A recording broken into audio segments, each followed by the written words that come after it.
Can't hear.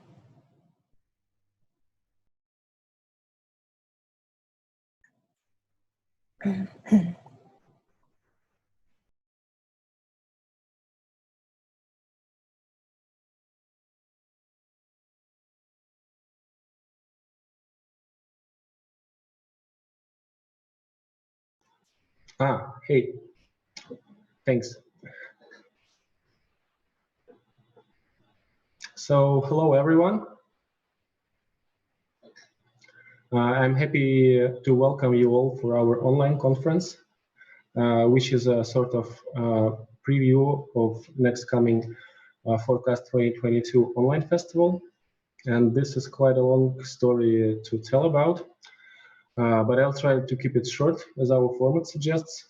And first of all, I want to thank the whole team that worked on this event to come to life, because there was like a huge amount of job we did all together. It was just a week since we started organizing this two-day online conference. And there was design work, programming work, organizing work, all kind of tasks and goals to be accomplished. And I'm pretty excited to see it going live online now. This is really cool. So the initial motivation to come along all together was, of course, the result of a situation that we are all now facing. This self-isolation, global, blah, blah, blah, you know. So from many points of view, from many people, I heard opinions that it's quite a promising and challenging time that can be a chance to build something new when we witness, when we see something old, like old infrastructures, old institutions fail to work in these conditions. It sort of motivates, it sort of makes people think how they can organize themselves. How can we help each other? How can we get closer to each other when the conditions are against this? So I talked to several people, and we, with a friend of mine, Helena Nikonole, who is going to talk next, we started an open call, inviting everyone for non-hierarchical horizontal collaboration on online festival and online conference before that. And we sort of been working for the last 3 weeks, and this is our first ever event going to public. So we are trying to build some tools that will help everyone organize and coordinate online and do, for example, the same conference that we are doing today. For this, for example, for the conference, we are trying to use all tools available that will not require you to pay for them. For example, we are doing a live stream using Touch Designer non-commercial version, which you can just download and use. The only thing that we had to pay actually was the Zoom subscription. And the Zoom subscription we are going to overcome as well, because one of our colleagues, actually several colleagues, are working hard on an open source conference platform. We have tested it several times and it's amazing. Its name is Accelerator, and you can find it on GitHub actually. Later we will share some news on that. And we are going to crowdsource, raise funds to make it available for public, so that you can use your own streaming platform, you can host it on your server, and be sure your data is safe and don't pay or add something you need to add for your specific reasons. So there are a lot of pretty cool news, cool stuff to happen in coming days. And briefly, I will introduce what's going to happen during the conference. We are going to have 2 days packed with wonderful speakers who were so easygoing, sort of, that they accepted the invitation like 4 days ago. We started, like 4 or 5 days ago, we started sending invitations for the conference. And it was amazing how people responded positively and willing, like expressed that they are willing to come together and talk and speak and share ideas and thoughts. And after the festival, tomorrow night, we are going to have a live performance online by Stanislav Glazov and Valentin Zin. Stas Glazov is a Russian-born, Berlin-based media artist, and Valentin Zin is a Buto dancer. So I'm pretty excited and looking forward to this presentation. It's going to be really interesting. It's actually quite interesting and challenging in general how artists respond to these online formats that they have to respond, being locked at homes. And we have a lot of labs during our festival, which are going to bring people together to work exactly on building new formats, new infrastructures, new protocols for collaboration, creativity, and different kinds of stuff. For example, later today, Eugenia Shtill and Stas Bags will be sharing their project, the New City Artists, which I'm happy to collaborate on them together. And together with another Russian artist, Ekaterina Nenasheva, who works a lot with isolated groups, we are going to make a lab to design different technological solutions that can address the needs of those who are actually living in isolation, even without pandemics, without quarantine. So I'm looking forward to all these things that are going to happen. And thanks again for the amazing team that is working to make this happen. Thanks for all the speakers. You're brilliant and amazing, and actually that the fact that we are here all together makes me feel happy and motivated even in these depressing conditions. So next to me now, there is Helena Nikonole, who is going to present her talk. But for now, we are going to have sort of 10 minutes for open discussion. So I see someone is asking for Russian translation on YouTube. Ребята, русская трансляция ВКонтакте. So the Russian translation is streamed in Russian social network ВКонтакте, and you can find the links on the YouTube channel. There are the links to Russian live stream. There is a simultaneous translation. So now we can have a little bit of roundtable discussion with everyone who is willing to. I guess maybe Isabel will join me and say something. Hi. Hi. I haven't gathered my thoughts, but I'm really excited to be here. It's a first online conference that I'm participating in, so learning curve, I'm sure. But I'm thinking about what I'm going to talk about tomorrow, and I've got some ideas. And I'm just really eager to see what everyone else is thinking and what they've been, what this experience has sparked. The interesting thing is that actually I'm also first time participating in online conference. Yeah, and right. Actually, Isabel is this hand. Isabel is representing Derivative Touch Designer. It's a software development company, and they produced like the tool I was talking about before, which helped me to build this conference setup to bring the viewers' experience for the viewers outside of a Zoom interface and just add some nice stuff. So thanks for your team. Well, I think that's really good for us too. You know, I mean, a lot of people are talking about how to integrate Touch Designer or how to integrate their streams through Touch Designer.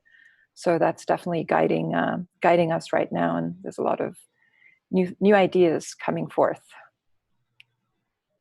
Yeah, I saw Stanislav Glazov, who is going to perform tomorrow with Valentin. Mm-hmm. So he built the whole streaming interface for Touch Designer and is going to make a workshop on it. I saw the interface. It looks pretty much more advanced than my streaming system that I built. Yeah, so yeah, I'm pretty excited about it too. It would be nice to see your system. Yeah, I think I will share it for sure. That's actually the idea. We want to build a conference setup with different software platforms, which assembled together give people access to a free conference solution, sort of. And actually, thanks for you for making NDI protocol free non-commercial, because this is exactly what makes using Touch Designer possible in this setup. Yeah, no, that was very good timing. I agree. Yeah, totally. So you're going to join us with Greg tomorrow. Correct. And before that, we have to write a script, and I'm going to be in and out today because I have to work on that and some other things. But I'll be around. Nice. We are actually thinking of doing even more live performances later on, because the idea is to make this conference a regular event, to like at least one time a month maybe. Mm-hmm. So we are going to add more blocks to it, making more advanced streaming tools as well. And also we are thinking of going more into not talking, but more workshopy things, and also live performances.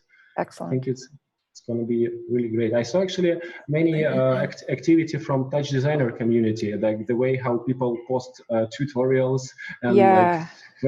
I'm going to talk about that tomorrow, but I think it's been really inspiring in many ways. I mean, the fact that the community kind of jumped in right away and started making content and started their own streams and started performance streams and workshop streams and live coding streams.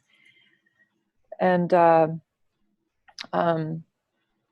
think it's also taught us that a lot of maybe the traveling that we do sometimes, you know, we were thinking, imagine we had to do a Touch Designer Summit next month. I can imagine that. Right? So it's I think these are all very, very good exercises for the future too, right? Because hopefully, you know, if things go back to normal or whatever they go back to, that we keep doing a lot of this online, just more online activity. Yeah, I heard a lot of talks how people will sort of reshape their practice and like rethink on like actually also the ecological issues, exactly, and like sustainability, like, and also even just for the time saving as well.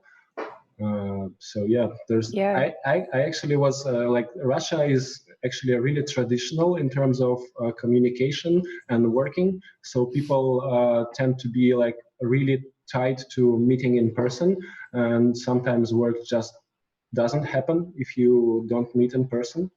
And hopefully this is going to bring also some change in that, because this is actually a bit weird to have to meet for every like single whatever reason. Happy hour. Yeah. But do you find that you're busier than ever? That's a hard question. I wouldn't say that I'm busier than ever, but I feel like I'm what I really feel that I'm more stressed than ever. Okay. Like this is 100% for sure, because people who know me, they used like to see me like as a like sort of a happy puppy mindset. I'm always like, la la la, I don't care, like I'm happy, I'm just working. And now things really changed for me, and I really feel like some pressure because like things globally are actually not that good. And this is actually like this saving the world motivation is sort of not 100% ironic. It's kind of serious in many ways, because there are a lot of real issues to address now. And hopefully together with many enthusiastic people, we will be able to bring some positive change. Yeah. Very good undertaking and necessary, I think. Oh wow. Time? Almost. We have like 2 minutes before Helena's talk. Helena, are you around? Yes, I'm here. Hi. Hi. Actually, it's also the first online conference to me. So we are like virgins. We are virgins, but learning fast. Yeah. Yeah, that's nice. That's nice. Learning fast is like it's not an option. We just have no Yes. others. Yes. Hit the ground running is the term we use. Okay, I'm going to drop out, and it's Sure. you're on. Okay. Yep. Oh, I can start, right? Yeah, you do. Okay.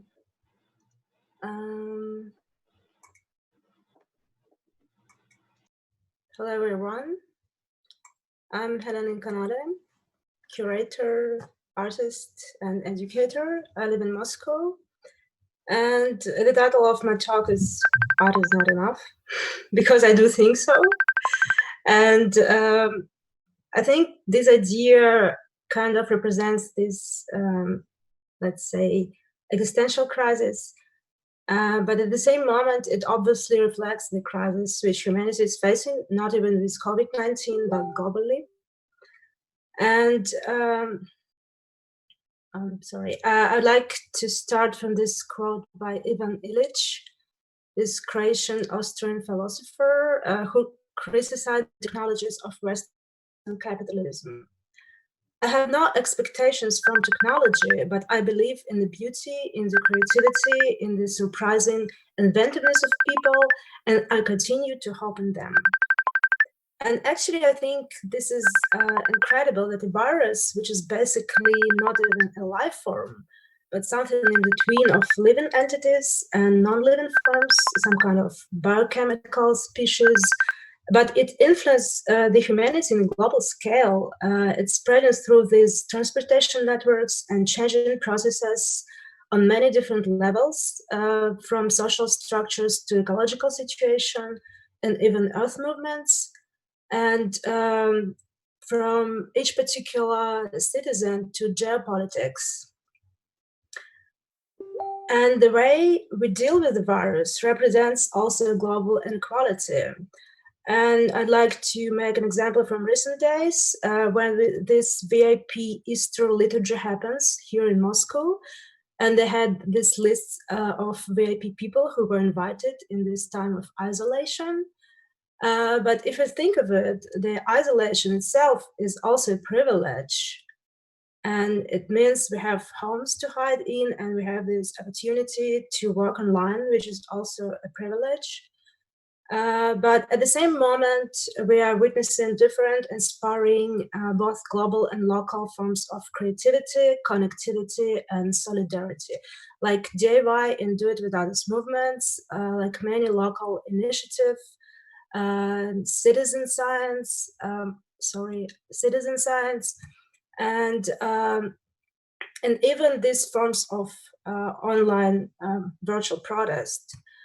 This is a protest which happened virtually some days ago in this Yandex navigator, basically this Yandex Maps, and people can post some messages on it, on these maps, and people started to protest on these maps, posting these messages like Putin go home, away with Putin, Russia will be free, and so on and so forth. And so we can see that despite of this fact that many people are frustrated and isolated, we also witnessing all these surprising forms of solidarity and even protest. And now I would like to talk about Forecast 2022. And the initial point for the festival was this feeling that art is not enough today, when humanity is facing many different problems like global inequality, climate change, infodemic, and when this mass surveillance becoming a tool for control and manipulation. and so on and so forth. But at the same moment, we saw this global trend and global need in society to connect, to form and support communities. And this kind of communities where we can express solidarity and connectivity.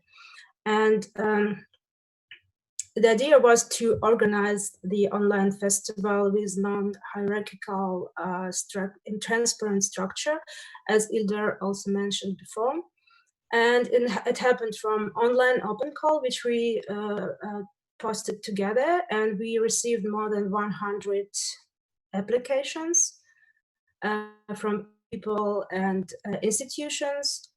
And after that, we invited people to Slack, this collaborative platform for work.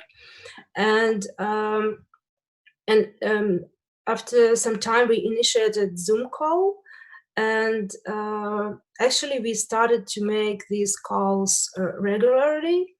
And finally, it becomes that a group of like 13, 15 people started to make these calls regularly and develop different ways of interaction inside of group.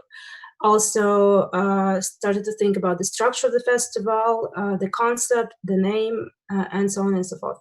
And actually, I have to say that personally, to me, it's a really inspiring experience. How we are interacting in this small group of people, but actually it's not so small, like 15 people, it's not so small. And this process of open discussion is also super inspiring. And it also reminds me of Ivan Illich's term conviviality from his book, Tools for Conviviality.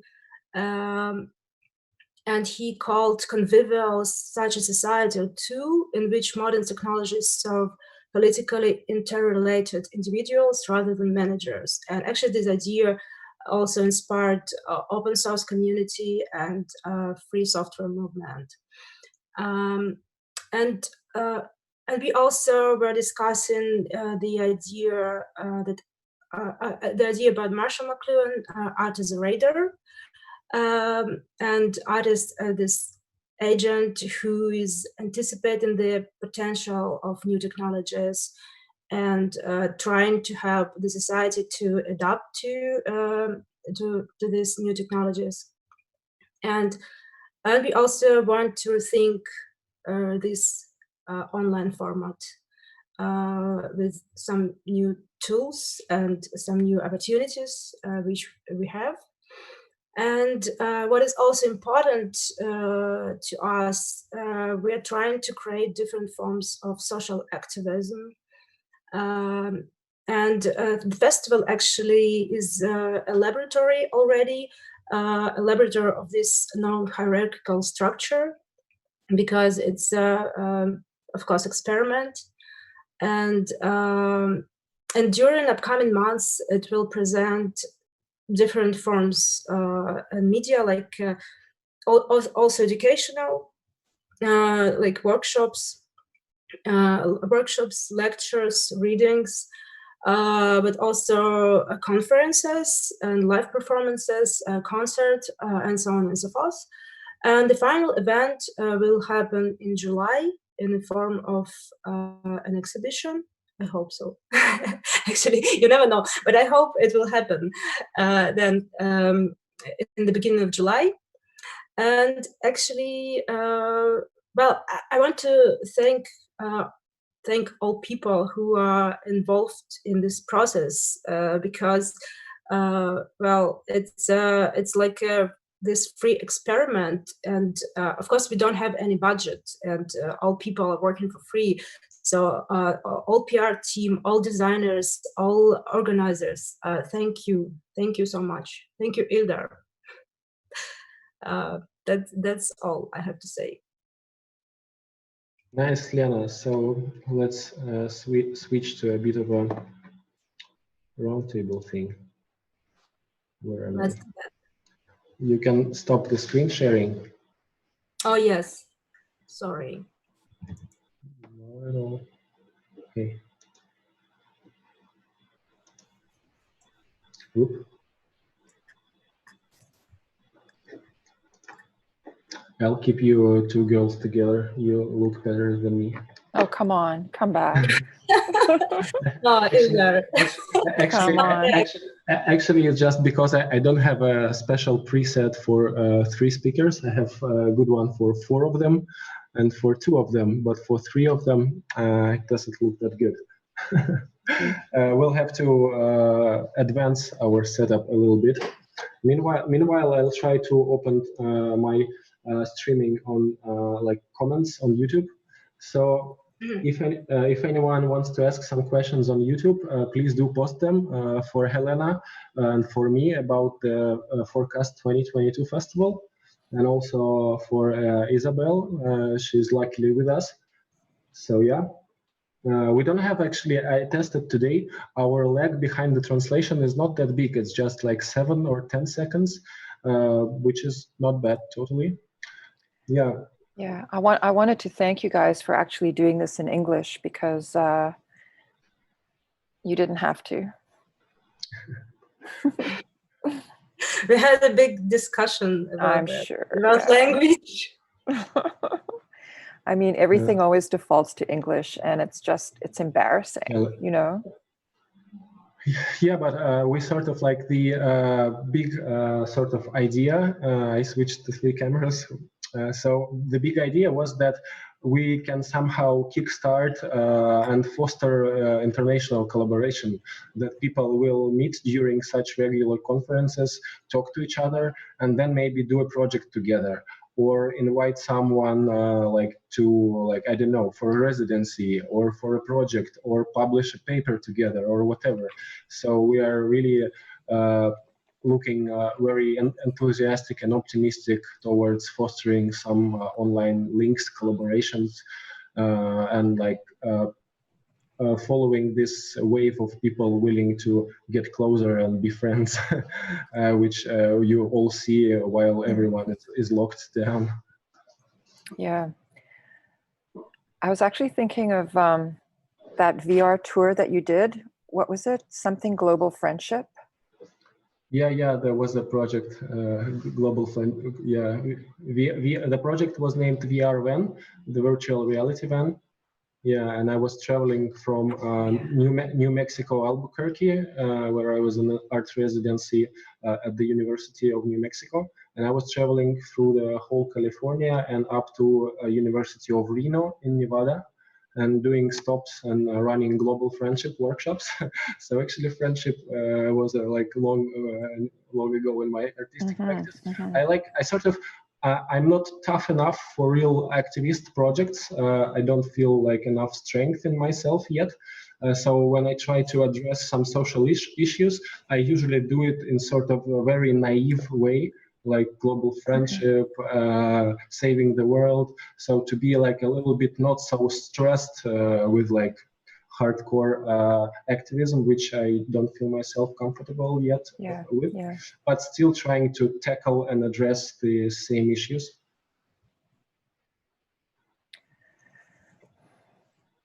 I think the most authentic thing is to do what you do best, right? In a way, to operate from the part of you that is functional.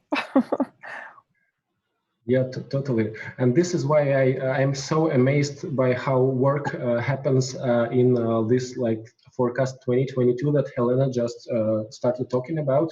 Imagine, for example, there is me who's like, let's do this like now, please, I'm so excited, I want to work now, let's start this live stream tomorrow. And then someone who wants to make like a nice, well thought, good art project without like things going here and there, just be precise and have a strong, really solid gesture, which is clear and good. And like this is like very different approaches, and not only these two, a lot of many other approaches, and people want this design or that design or this topic or this name, and how people are going towards meeting each other's hopes and wishes. It is so beautiful. It is so inspiring. People really try to be very polite, nice, and friendly, and hear each other. I didn't witness this that much, especially in the art scene. People in the art scene are not like usually very easygoing on changing their minds or like collaborating between different mindsets. It's like it happens, but not that much. And in this dialogue that is happening now, I really see a very different approach and attitude, and this really makes me happier. Yeah, that's great. That's true. I also didn't expect this, that 15 people can discuss something in very polite and respectful way and decide something. And we are voting for decisions, actually. In your current organization, you are voting for decisions. Yes. Wow, that's very evolved. Yeah, like it's been there long ago, but we wouldn't use that much. Especially in Russia. So when did your organization form? It's like a month ago. A month ago. I think so. Probably, yes. Yeah, Did you know each other before, or some of you, or? We know each other for many years, actually. For how many? Something like 6 or 7. I'm not sure. 6. Ildar. But also people from the groups. Some of them I knew, some not. So. I see a question. I see a question from the online. So it's about being more specific towards the topics and who is going to be next. Yes, the first, like especially my intro talk was very broad, and Helena's talk was about the festival. So we are more about like broad picture and like intro talks. And the next topics are going to be more specific because people will deliver what their projects are and who they are. So yeah, like from the next one. So stay in touch. And actually, like I also have to say that this very conference is not going to be like super properly, I don't know, sort of organized, or we are sort of first of time doing this online thing, and we are trying to find how can we make user experience, like viewers experience from that meaningful and interesting, and we will gather feedback. There will be a feedback form on the website, which anyone can fill in and give feedback to specific speaker or to the organizing team and like propose something. So yeah, we're really looking forward to building more and more interesting online experiences, because it looks like online is for long with us. Mm-hmm.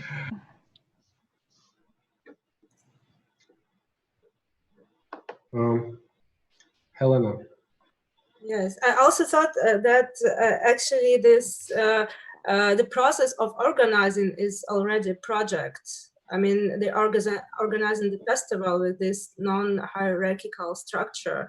I thought about relational aesthetics, that it's also really interesting, because I didn't organize something with this kind of structure, so it's something new to me, and well, this is a great experience.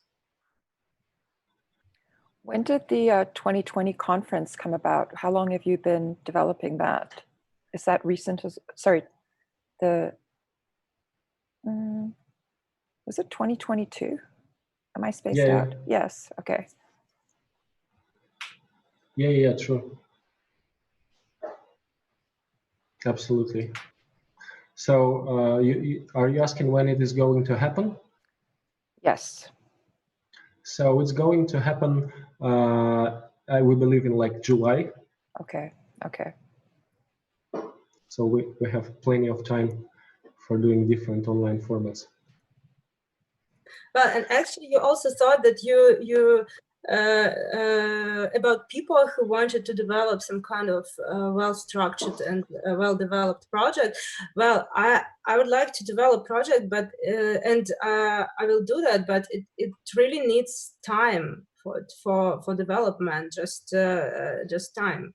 So it's not this idea that I want something to think a lot about, but just time for work. And we are also going to bring like some updates to our online open call for the festival, and also post it online. So everyone who is willing to try exploring the forecast for 2022, please join us. You'll see the application form online very soon.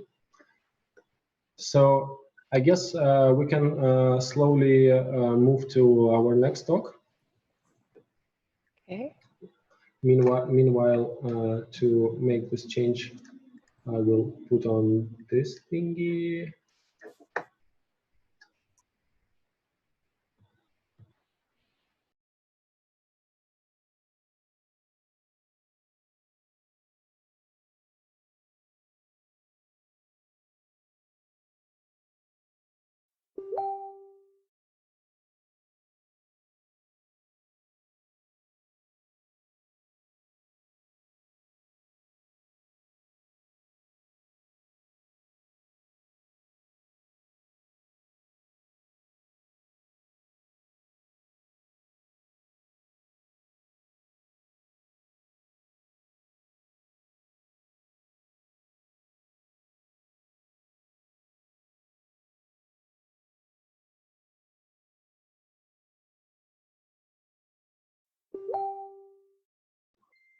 Okay, let's check the translation. Nice, it works.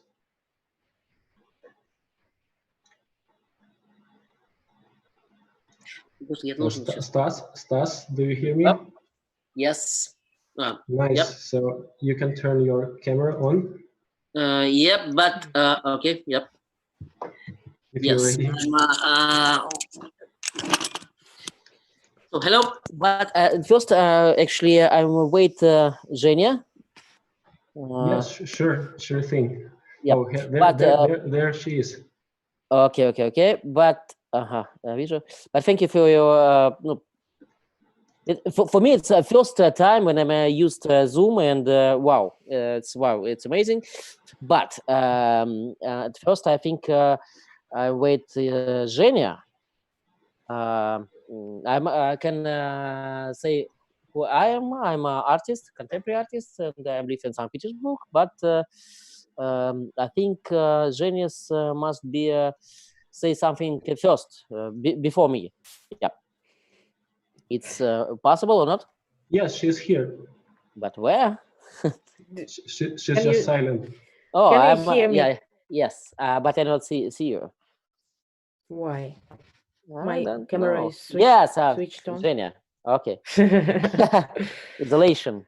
So thank you for all of you. Yes.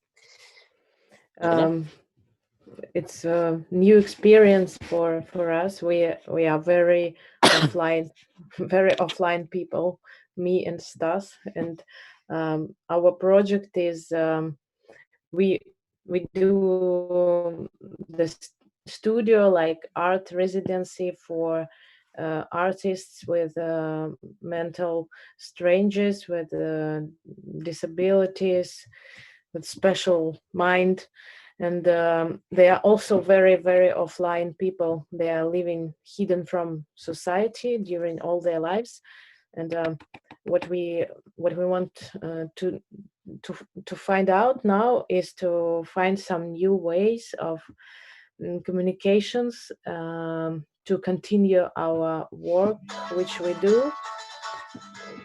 Genia. Our artist Natasha is calling right now. Natasha, before it's call me 3 or 5 yeah. But, yeah. There are about 20 artists,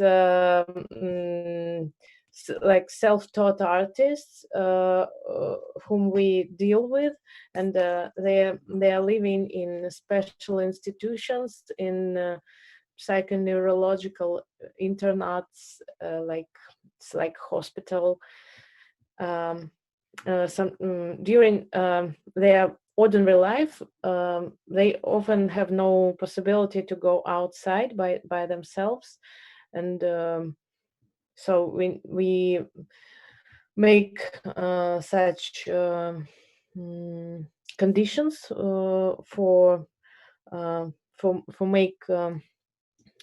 to help them go out this isolation in ordinary life. But now it's a double isolation for us and for them, and we are just have no ideas how to communicate with them, and we are using WhatsApp Messenger for video calls, but it works not very perfect, and it's horrible images. And well, the situation is for our art project now is that we need to move to digital world, and to find some new tools for making art with artists who live in isolation. And that's why a few weeks ago we invited Ildar to join our team and to solve this problem together. So maybe anybody want to say something? Yep. Okay. So this community, I'm first a practic, and I'm a practic artist, and my first idea and the first work, it's a practical work. Yes. Yeah, Eugenia.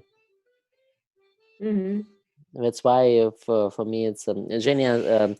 It's a talking girl. I'm a practic boy. Something like talking head. Yep. Ildar? Maybe some Yes. questions? Yeah. I will now come to the discussion.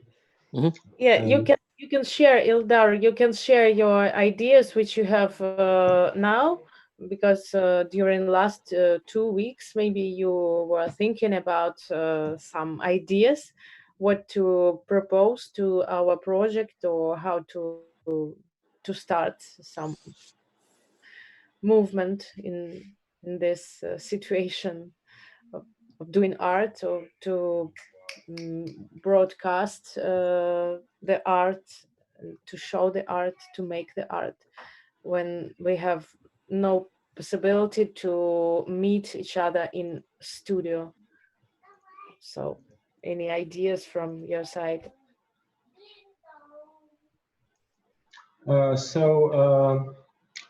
I'm thinking most of all about how do we build some tools that allow actually for building this very communication.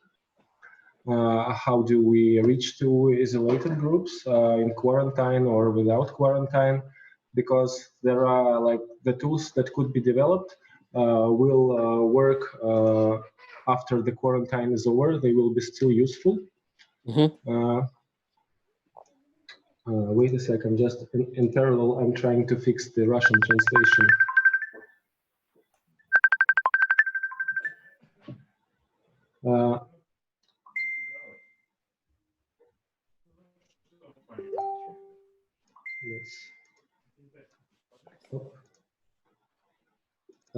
Dima, is it working now?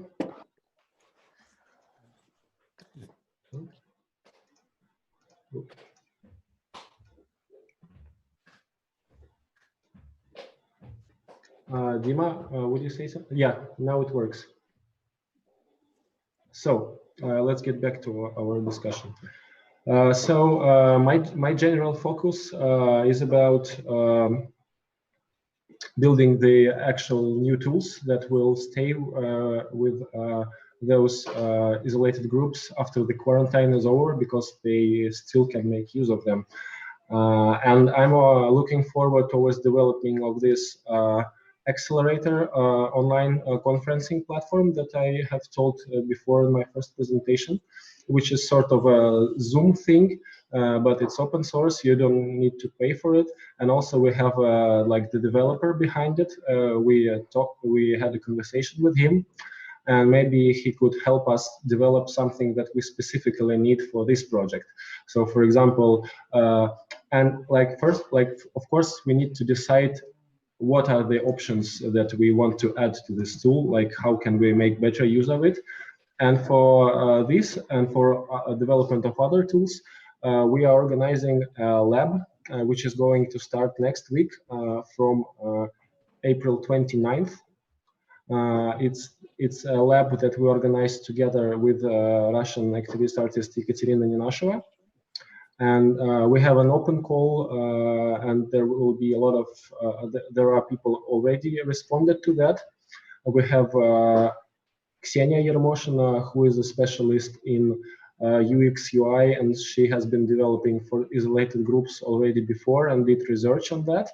And she's going to help us. So what the core idea behind this lab, this workshop, is to meet together people from NGOs, people from actually isolated groups, artists, and IT developers. Helena, hi. Yes, hi. Yep.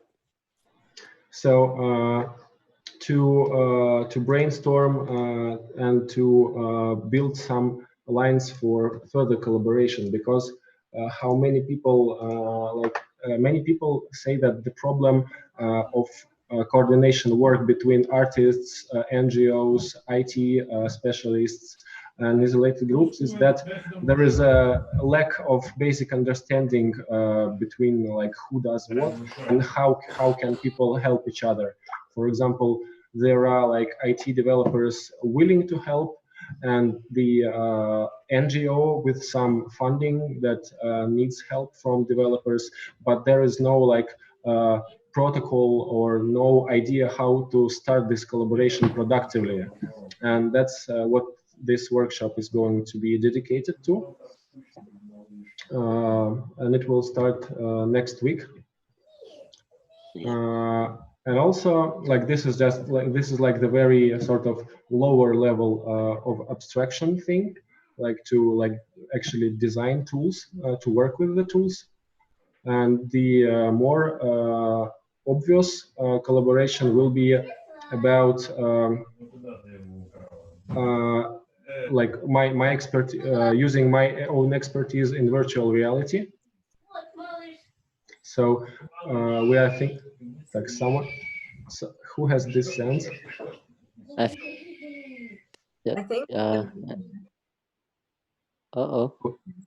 Zhenya? I think it's Zhenish. Yep. What? Sound. Yeah, because we are sitting at home. I think it's it's normal. Yeah. So okay. So if it's possible, Zhenya, you can mute yourself while you are not talking, and then unmute when you are talking. That's like the. That's some basic protocol we all already learned while being online. Yeah. So. And how many people will participate in this workshop? So we are thinking of about 12 to 15 people. Mm-hmm. And we how many already attended? So I mean, is it possible to participate? Yeah, it's totally possible. We have a lot of space. So we're I think Stas and Zhenya will join us at some point to share how they already work with their artists, with the new city artists. By the way, Zhenya, weren't you supposed to show us some like works? Do you want to? All that I can show now is just our Instagram, which I can. You can send a link, I think, and.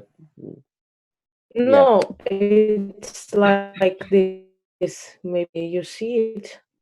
So we work as art residency, where we we gather, we are searching and finding young and talented self-taught artists, which we find in different institutions, and then we make some team, and they visit studio every week, and we are looking which way to develop their skills, their unique language. Now we have make two beacons after 1 year of work with this artist, and it's not very. There was a very big exhibition in Moscow a few months ago, and a year ago it was a big exhibition in St. Petersburg, and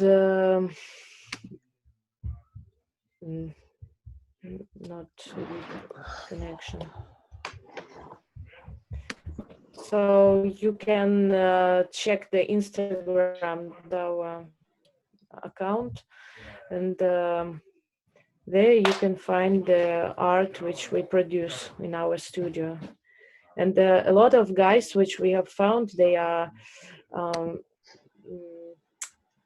they getting some offers from famous magazines, like to make some illustrations. So this art gives them some new opportunities to be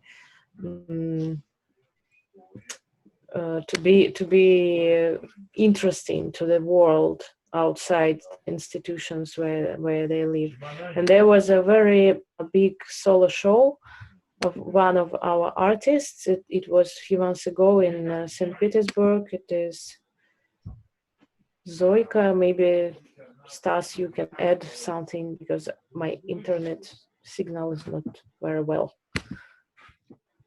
Well, we can go back like to talking. You can stop the sharing. yeah.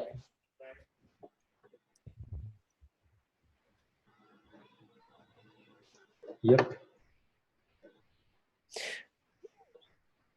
Jenny, you mean about some exhibition, or what? What was the question?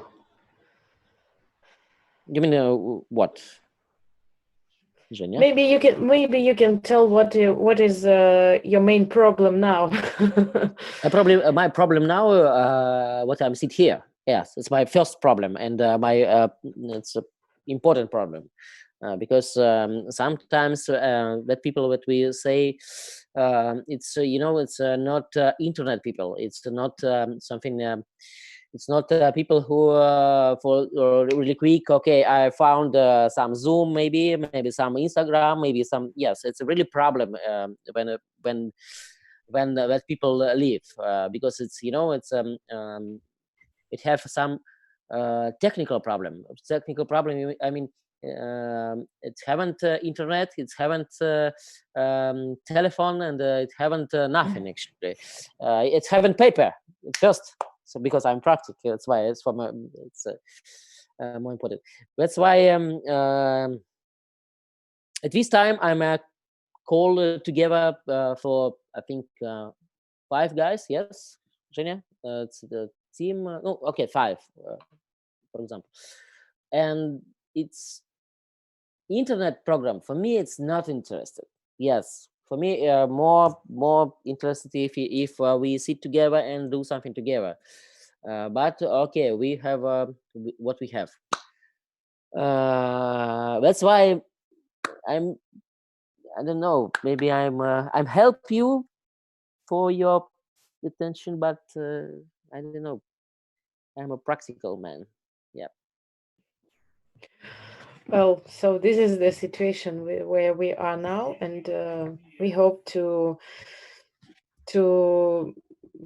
find some new way of doing what we do by digital tools. But that's why we ask Ildar, because it's maybe it's some of moment, and we think how we are connected and collaborate all together, and all together for bad guys, and do something together. Your daughter, I think it's your daughter. It's it's famous on this translation, I think. My daughter sits in the kitchen. I must say, okay, sit in the kitchen. I must sit and say something, but I don't know what I want to say, and wait something 20 and 30 minutes, and she sits in the kitchen and play the game. Yep.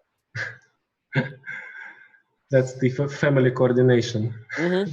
Mm-hmm. So I'm pretty much loving how you managed to like. Sorry, can I ask you? We can smoke in outside? No, I mean it's good for Zoom. Yeah. I don't know. We are streamed on Contact. How they? You can try to. Okay. I can try. I'm not Sure. We can test. I don't know how it works. So I'm quite like happy and enjoying how you managed to bring your can I call them students or artists from the psychoneurological internets to do the actual work. So they have offers, they receive offers to commit some art projects, and they get paid. So you actually bring them to like real work, and this is amazing because this is not something you can see so much or that often. And I'm thinking that we together can think along the lines how the same scenario can be repeated digitally, virtually, online, because there is like things to be done with art online and how it's distributed. So maybe this is also one of the lines to work on. Yep, but we can try. Yes, Zhenya? I have no ideas at all, so I am just looking around what is going on in online and how we can be a part of all this movement because we are very offline people. But I think that discussion help us. Yep. Yeah, and Ildar will help us to change our style. Hey, we have Joe Davis. So, and this is actually the time for the next talk. So I will have to say thanks to Stas and Zhenya. Yep. Thank you. And see you soon. See you tomorrow, maybe. Hello, Joe. Hello. How are you? I'm pretty good. Hold up, best as I can do. So I have to now change to the next simultaneous interpreter. It will take just sort of like half of a minute. Hold on. No problem. Like this, the situation is pretty strange. So we have you in Boston, and okay, wait a sec. I'll first connect the guy.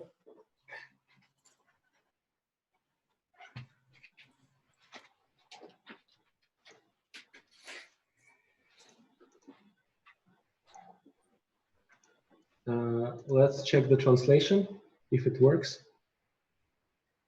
I think yeah, it works. Okay. So hi Joe, and I was just talking about this interesting setup. How like this weird things work, because actually we have our simultaneous interpreter who is now in Perm, you in Boston, and like there are channels of audio and video going everywhere, which is pretty amazing. Yeah, very cool. So We are happy to meet you online, and I'll just give you the whole word.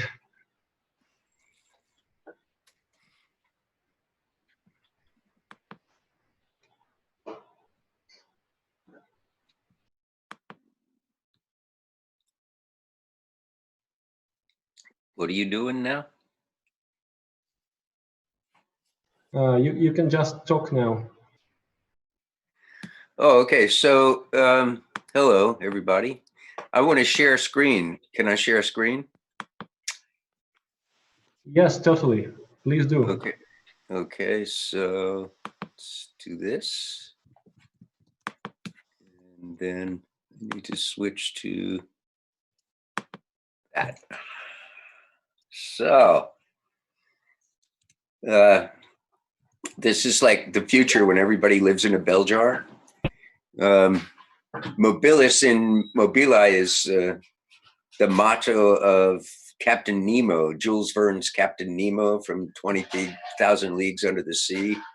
Mobilis in Mobili means change in a changing world, or mobile in a mobile world, mobility in a mobile world. And we are the box people, right? We live in these boxes. Whoops, that's in the wrong place. We live in, yeah, whoops, we live in boxes, and we get in one car or one bus, and we go to our another box every day, and the world like goes on around us while we transfer from box to box. And we've become more or less happy that way. I mean, we get paid and we have insurance, but now things are changing. We can't get on the bus anymore, and the boxes, our other box is closed, and so we're starting to get a little concerned, right? We've been transferred from one kind of box to another kind of box, or at least we transmit our little boxes in the form of little boxes all over the world. There's lots and lots and lots of little boxes, and the boxes are getting smaller, and the world is getting bigger, and it looks like this is going to go on for a while. I mean, for a long while. All the kinds of things we're used to, our relationships with other human beings, well, those are no longer possible either. And we don't know how long. And there's a whole new fashion boutique fashion happening in the world. I mean, you know, what are these? Do I have the right gloves? That's a big question. Do I have the right gloves? And you know, and it bothers me that all this time I took lab attire completely for granted. I could have capitalized on it a long time ago. And then, of course, there's social distancing, which we have to stay away from each other. And you know, the accessories for this are going to be a big market. The time to invest is now. And it, you know, what happens? We get up in the morning and you realize you don't have anything to wear. So, yeah. So what are we going to do about this? Well, one solution is isolation. I mean, serious isolation, and we have the technology. But I have another plan. I've made these over the years, various crawlers. This is a solar crawler, solar powered crawler I made out of a conveyor belt and a cash register, and it wasn't very smart, but it rolled around the Mojave Desert for 3 or 4 days back in the 80s. And this was my armored garden remote control tank. I took off the gun and put a bonsai in it. I tried to get a tank from the German government, but they told me I was crazy. And I tried to get one from the Brazilian government, but they told me I was crazy. I wanted to put a big tree in a tank and call it armored garden remote control. I had another crawler too, but I could only find, I made crawlers in the 80s with optical communications that I controlled optically, and it had optical sound, and but I could only find a 35 millimeter slide, and I can't get my home scanner to work right now. So you'll just have to take my word for it. But now, see, there are these remote video rovers commercially available. They work with Wi-Fi. You can operate them on your cell phone and your tablet and your PC. And I want to modify them with solar power and better batteries. Usually the operating time for the existing ones are like 20 to 30 minutes, but I think with solar power and better batteries, I can push that to an hour or so duty service, and then pause the crawler and let it charge up again. But see, this way, and they have voice. You can talk to each other from crawler to crawler, and we can take walks together in the abandoned parks and the empty streets. Maybe even go on expeditions in the places like the Mojave Desert or the Grand Canyon. We could do scientific expeditions, geology tours, go fossil hunting. Of course, all this would be limited to the range of cell phone towers, but we could build cell phones into the crawlers, and they could be their own hotspots.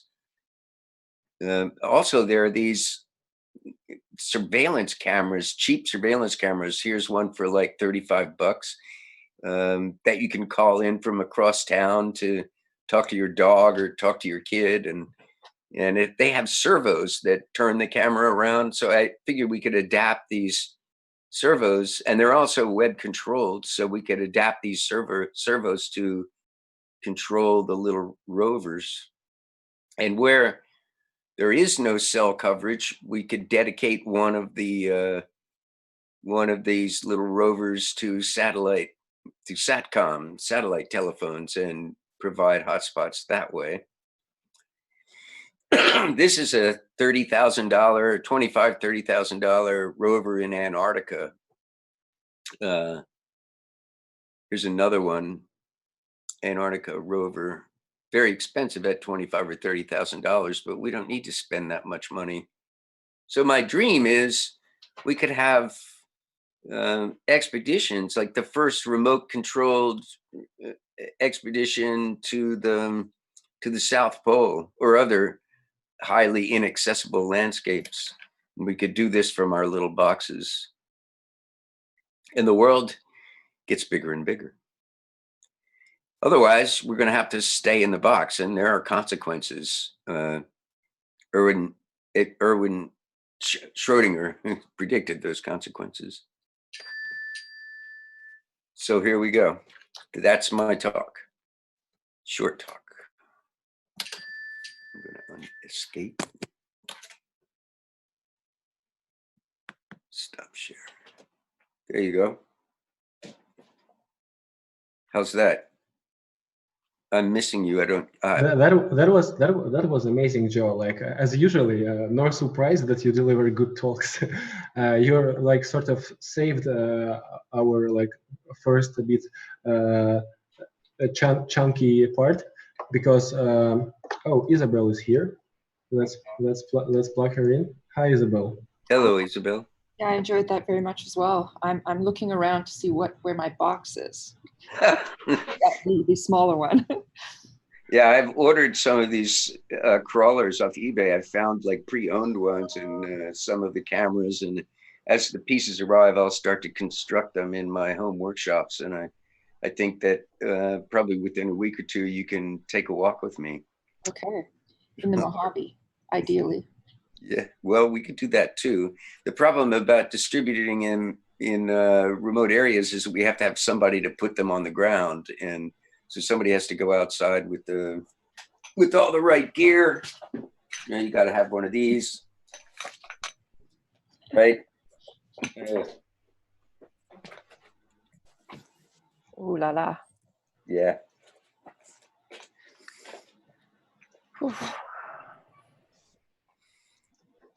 I mean, there's a lot of claustrophobia involved here, Yes, right? I mean, the first right. time, the We first have time to we have to get out of the living room.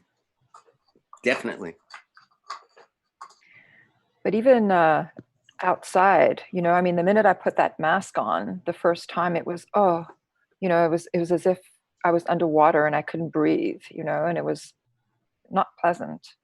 I wonder how COVID transmits underwater. Maybe we could scuba dive safely. We could meet underwater. Well, I swim generally, and so I looked into it, and it does transmit. In the well, I mean, in the air it does, but I wonder. It transmits in the water too, because Right. there's things that come out of our body, like especially feces, actually. That's Right. the big one. You know, in Cambridge, we have a company that pays you $60 a shot for your feces. So when somebody gives me a line of crap, I just tell them, hey, you know, you could get a job as a fecal provider. There we go. $60 a pop. There's gonna be a lot of employed people. Yeah. Like, just think. We need extra income now. Everyone does. So, and what is your plan for the rover project? How are you going to kickstart it? Well, I don't really expect to use Kickstarter or crowdfunding. I'm building these things pretty cheaply. You know, if we want to send one to Mars with Elon Musk, well, then that's a different story. But for running around Cambridge, I think for a pilot expedition, I can just do a tour through the halls of MIT and use MIT Wi-Fi. True. And there would be dial-up, so you would do web-based smartphone connections to your rover. I would just provide the dial-up numbers to your rover, and you would have to have the app on your phone, with the free app on your phone, and then you could drive. We also have Andrey Sebrant here now. You can plug in your you're like actually the most well prepared person for the online conference. You have a microphone. Like, yeah. Yeah, so hi to everyone. So nice to see you on screen. It would be better in real life, but nonetheless. Also, Joe, there's the guy who is now doing the simultaneous interpretation. He told he once was taking an interview from you. His name is Alexei. Oh yeah. So sure. That's actually pretty wild how the things work, because people who are doing the simultaneous interpretation are also somewhere far away, and like the streams of audio and video are going here and there. Yeah, that's wild. I love it. Yeah, get used to it, Ildar. So we need holographic Zoom. You know, like Star Wars, R2-D2. We need little holograms of each other. That's the next step. Little holographic pets. Holographic pets would be not nearly as smelly as real pets. Baby Ildar.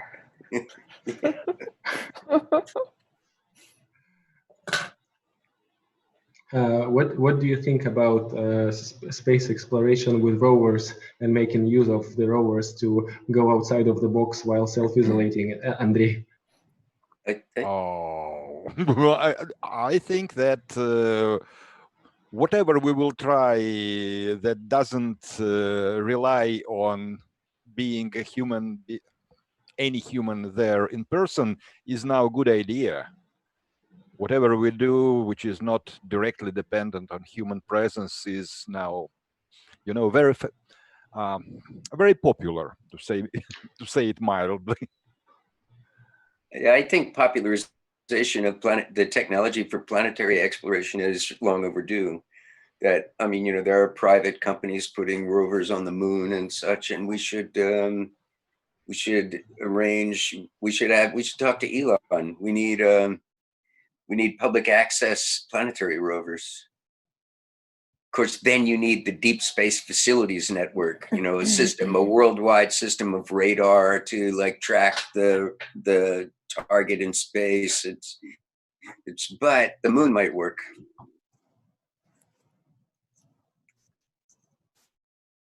You'd have like while the Earth turns, you'd have like, I don't know, a few minutes or an hour or so access from a single radar transmitter.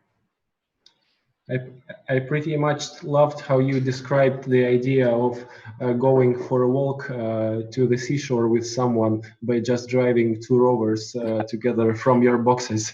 Yeah, and you can talk to each other rover to rover, which is nice. If we do put cell phones on the rovers for hotspots, then you can have your picture on the rover. You can talk to your pictures the way we're talking to our pictures now, except there would be a different kind of background than the background you have behind you now, right? Ah. It would be real, well, sort of. Are you familiar with the iTelescope system where you rent telescope time from not the big telescopes, but there's a network of telescopes in this service, and you can rent telescope time depending on where certain telescopes are looking. That's interesting. That's a concept. Yeah, I'm a kind of amateur astronomer, but I would be far more interested in renting time on Arecibo. Yeah. Well, but that's highly competitive, and the cost is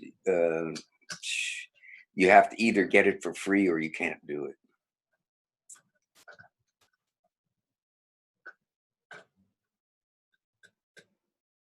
There's also another simultaneous interpreter in our chat telling that that having everything crisscrossed is kind of weird, and we more like peripherals from William Gibson's novel. It's interesting that planet is getting closer than it has been in the past. We usually are just one-to-one, and now everybody's zooming all over the place. It's kind of nice. I think the long-term implications of this are important too. Like a lot of people working at home will continue working at home, and really the long term of this isolation is like right now unknown, the duration, but it's certainly going to run longer than we expect. So we do have to get used to it, and we need technology to make it more humane. Great. We now also have Olga with us. Olga, I'm going to jump out. So please meet Olga Kisseleva. She's going to deliver a next talk. And there's also, yeah. So thanks, Joe, for being with us. Let's leave 10 minutes for Olga's talk. And Andrey, thank you so much for coming earlier than your time is and talking and doing this roundtable sort of thing. So please stay with us a bit more. No, I will. So yeah, let's talk with Olga after her presentation.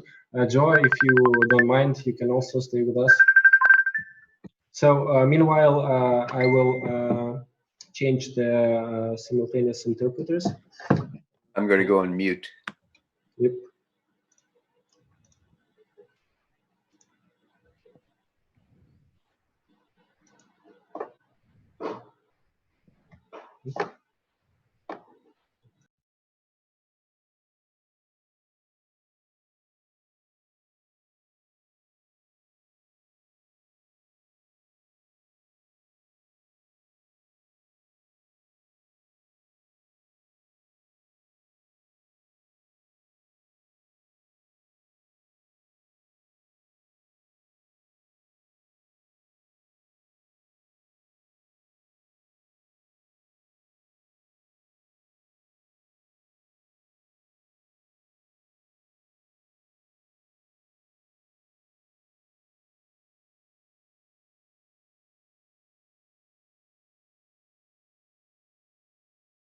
Okay, let's check.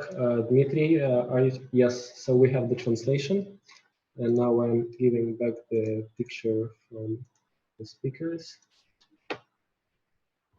Okay, so I'm leaving the space to Olga. Thanks for joining us. Hello.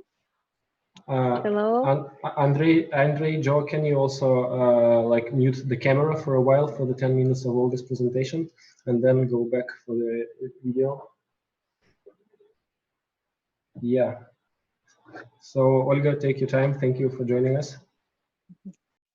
Thank you very much, Ildar. It's pity to don't see everybody this video, but even if I don't see you, I would like to thank everybody, to thank first Ildar for this huge organization, and thank everybody for being here, for coming in this Zoom to speak with us and to listen about our project. So I would like to let you know a little bit about the Eden project, Eden like a Eden garden. We are developing in our Sorbonne Art and Science Laboratory since almost 10 years already. Why today it is a right moment to speak about this project? Of course, it is very directly related to this extreme situation we are living now with the virus.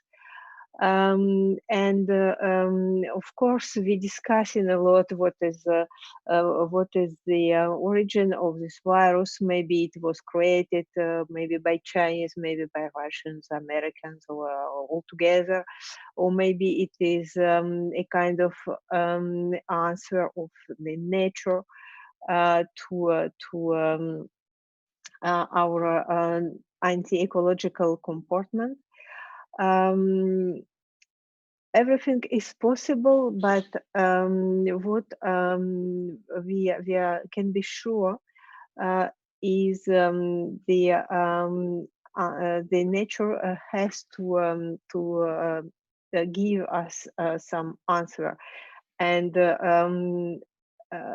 too many things was broken since last few years in the nature, and the coming of this virus is really logic, because we use too much the artificial intelligence instead of using the intelligence of nature. And the Eden project we are developing now, it is exactly about the intelligence of nature, and our proposal to fix the things, to fix the world, to try to save it.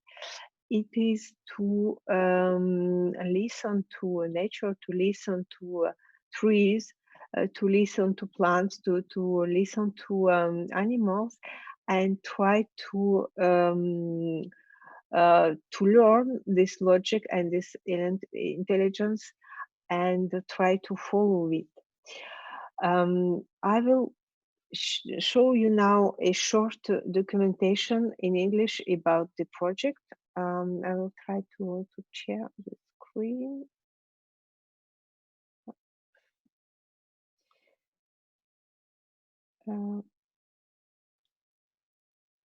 Is it okay?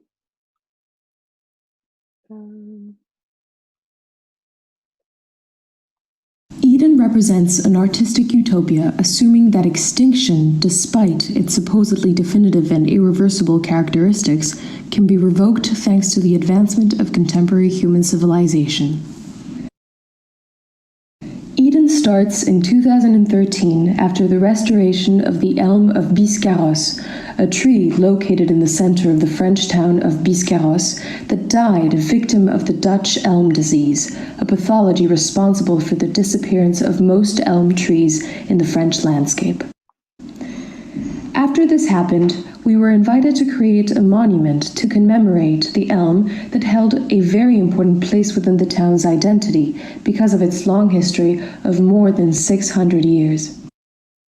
When we started the preliminary works for the realization of this commission, we contacted the elm specialists of the INRA, the Institut National de la Recherche Agronomique, and, by exchanging a dialogue with them, we developed a project that articulated scientific research and artistic creation. Working closely with the team of researchers, we were able to mix the genes of the elm of Biscarrosse with genes of the Siberian elm to create a new variety of elm resistant to the Dutch elm disease. We then planted them in the same place the old tree was, articulating it with an aluminum sculpture, creating a monument using biotechnology as a means for artistic creation. Ever since the restoration of this particular elm, we have been working together with the INRA to restore the elm forests, which are now close to disappearing from Southern Europe. Our project became well known, and our interdisciplinary team received invitations from different parts of the world to work on different species of trees. Thanks to these numerous commissions, with the team of researchers, we developed a series of sensors and captors that allow us to perceive and to understand the communications the trees exchange with their environment in the form of molecular emissions, electric or sound signals. Then we worked with Orange Telecom and with the Institute of Applied Ecology to create an adapted network to vehicle what the trees communicate. Thanks to this technology, we were able to work on different species around the world, such as the Apharsimon, an ancestral tree extinct for more than 2,000 years, which we were able to bring back to life in the Negev desert in Israel. The Bodhi Julian, a very important tree within the Buddhist symbolism in the glory palace of the Forbidden City of Beijing. The indigenous species of Kauri, Rimu, and Totara in New Zealand that hold a very important place in the early history and culture of the Maori. We also worked with different cedars, from the Chateaubriand cedar, a remarkable tree, a part of the garden in the Cartier Foundation in Paris, to the Wollemi pine, an ancestor of cedar trees which has been isolated in the Australian Blue Mountains for several thousands of years, that we connected through a network to the Chateaubriand cedar, along with Japanese cedars living in their natural environment.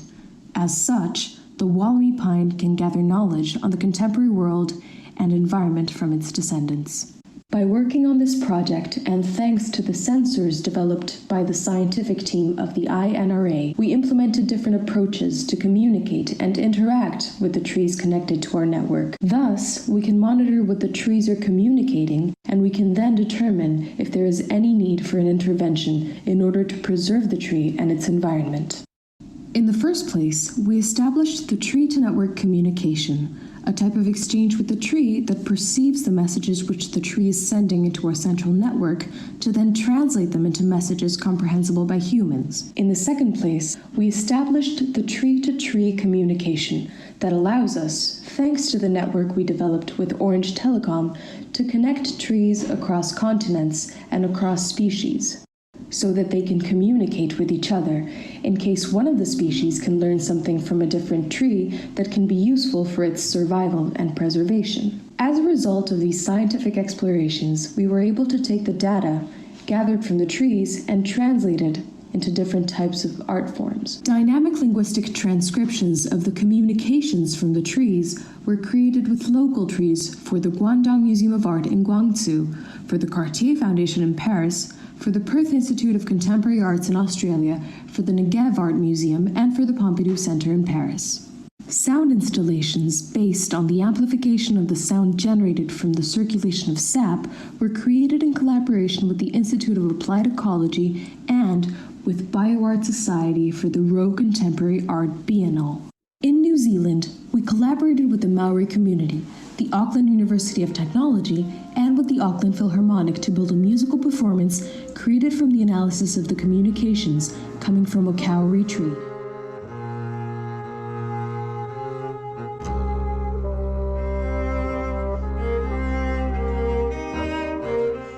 most complex and impressive art experience we have developed until this point is the in situ installation we presented in Japan for the Echigo Tsumari Art Triennale, transmitting the communications from the Chateaubriand cedar in Paris, as well as the Japanese cedar and Woolly pine, in real time in the form of light signals that create a 3D light installation.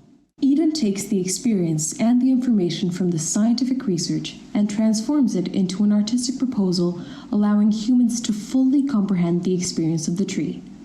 The artistic exposition constitutes the ultimate expression of scientific exploration by the translation of data into an experience which humans can immerse themselves into and understand what the trees communicate with their environment.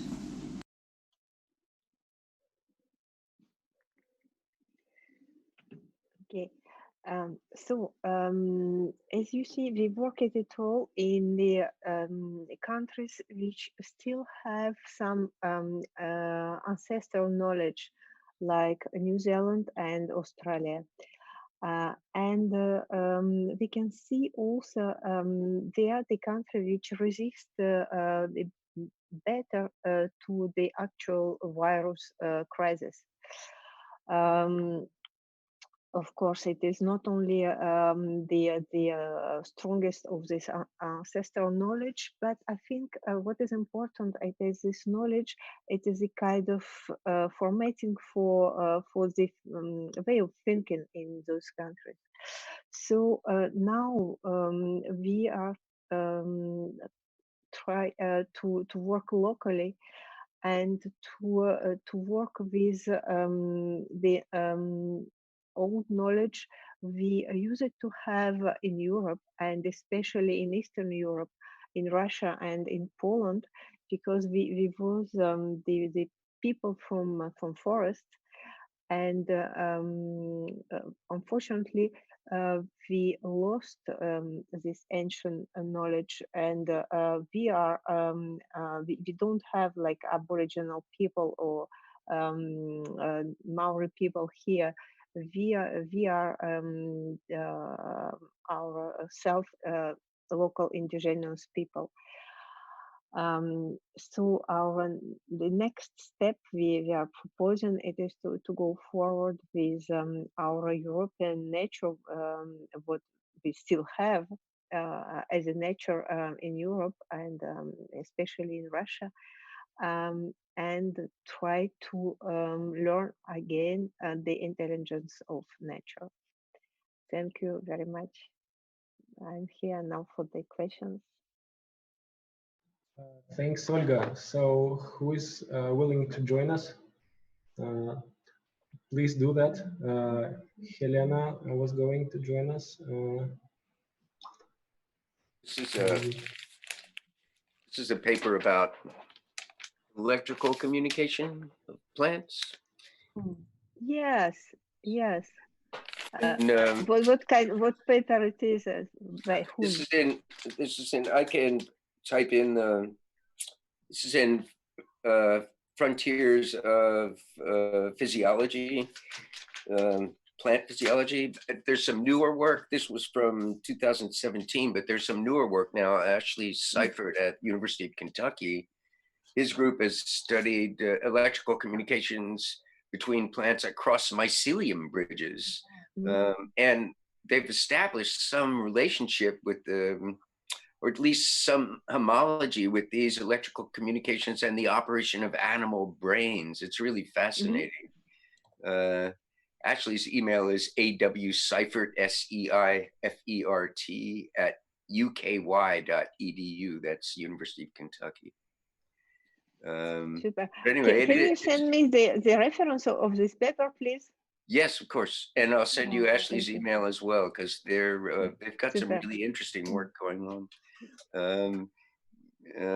Maybe you can give, Ildar can give me your email and I can do it that way. Would be easier than typing it in now. I think we are friends on Facebook, so you can send it through Facebook. Okay. Or I can send it. I can write my email in the conversation. Yeah, I can do it. Yeah. Great, Olga, done. Okay, I'm going to go back on mute. so my big mouth won't overwhelm anybody else.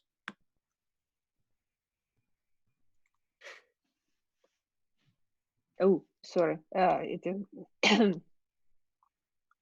it is not the good one.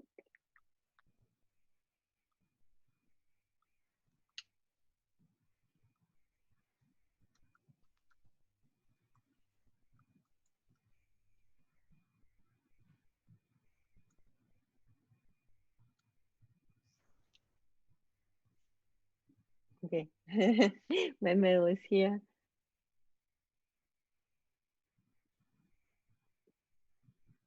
So, no more questions? Oh, perhaps one more. Olga, and are there any plans, ideas to do something with other fantastic trees like, you know, ancient sequoias in California parks, or maybe some African trees? Because it's interesting maybe to compare how old trees, you know, older than several hundred years, how they are similar or different in different parts, or was it just a local one-time experiment? Thank you, Andrei, for this question. So the project, we are running this project since 10 years. So we worked with many different trees, and some of them are quite magic.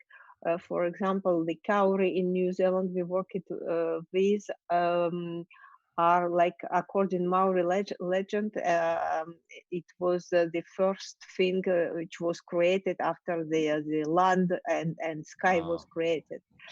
It is like brother of humans. But we also worked with a persimmon tree in Palestine, and it is a kind of holy tree, which was very important in the first Jewish temple, and only Cohen was allowed to touch it, to approach it. But we usually work with some trees when there is a problem with the trees itself, or with the space, or with the territory concerned by these trees. So now, for example, we are invited to work in Babi Yar in Kiev. For people who doesn't know this place, it is one of the first and biggest Holocaust places, and we work with the memory of trees, which was there when like about 30,000 Jewish people was killed in like just only one place. So it is not like not this beautiful story you imagine it, but it is kind of very deep story. And for the moment, we was not invited to work in Africa, and not invited to work with sequoia in America, but I hope it's coming. Thank you. Thank you, Olga. I really like this product. I really how you incorporated mythological and scientific approaches into the project. Wow, great. I think, Lena, I think I had a problem with my headphone. I didn't got your question. Can you repeat, please?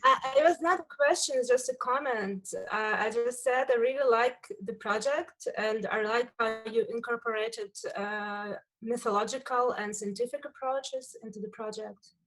Just a comment. Thank you.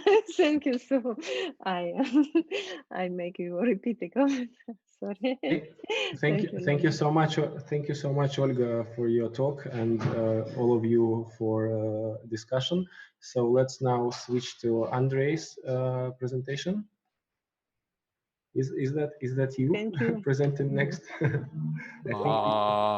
I was thinking about maybe next turn at 8. But okay, you know better. You're the host. Pardon me. This why I thought, yeah, because Thomas was not here. Thomas is here now. Yeah. I've actually just been hiding in the background. Oh, that's a nice strategy nowadays. And that will be the theme of my topic. So, okay, we give you the space and you give your talk. Okay, thank you. Thank you so much, Ildar, and also everyone else who's involved in organizing the platform. I'm really excited to be part of the conversation. So I'm the co-founder of Kuna, which is a new education space, which is opening in Mexico City. We're exploring the connections between art, science, and technology. So we're focused on taking this interdisciplinary approach to education, but something which is really important to what we're trying to do, and the core purpose really actually behind why we are trying to do this is to take ideas outside of these walled gardens which exist around these communities and spread them more broadly to the general public. So I want to talk a little bit about our mission and what we're focused on in terms of curriculum. Actually, Thomas, pardon me, I have a message from the simultaneous interpreter. We need to reconnect him. Would you just wait half a minute? Certainly. And yeah, sorry. Pleasure.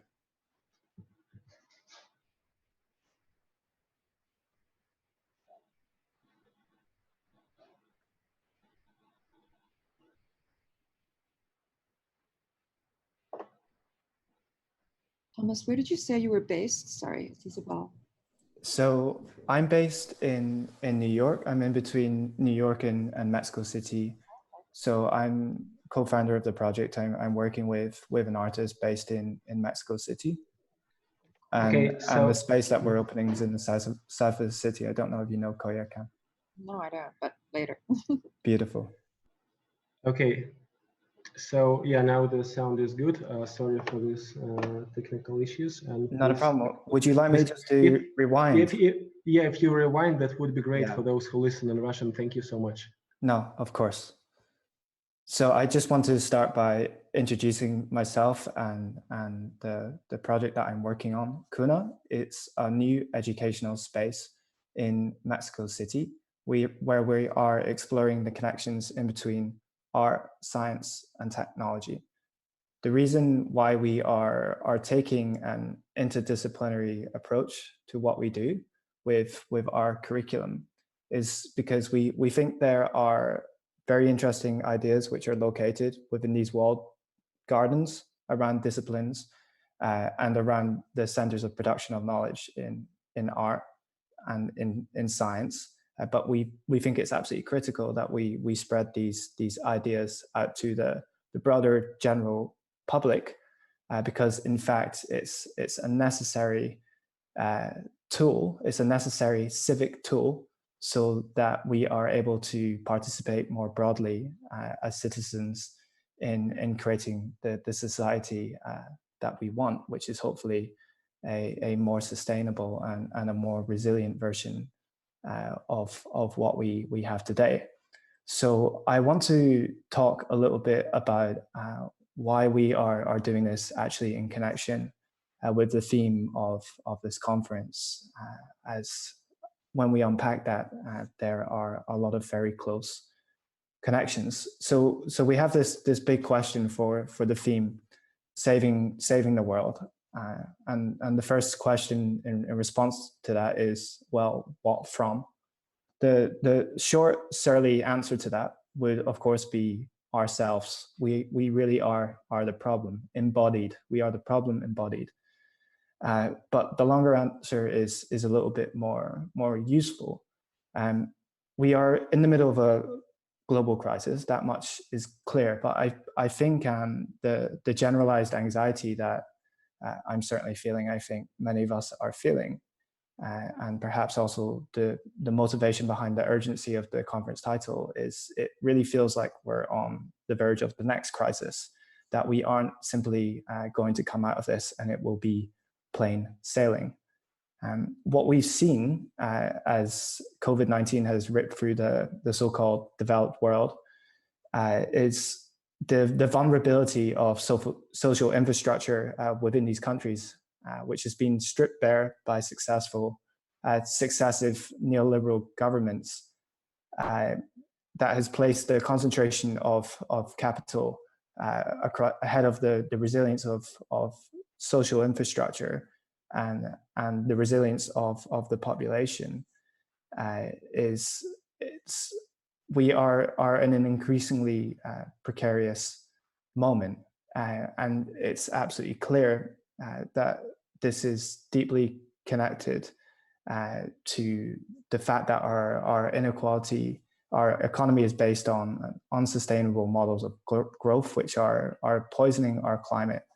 And through this process of economic development, we've created this global technological infrastructure, which is inevitably going to displace labor, which will probably then in turn weaken our position of collective bargaining, and it will therefore increase the possibility that this infrastructure can be weaponized against us.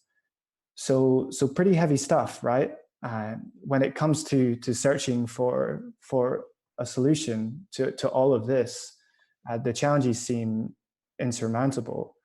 And part of the problem there is because these issues are so deeply connected with each other.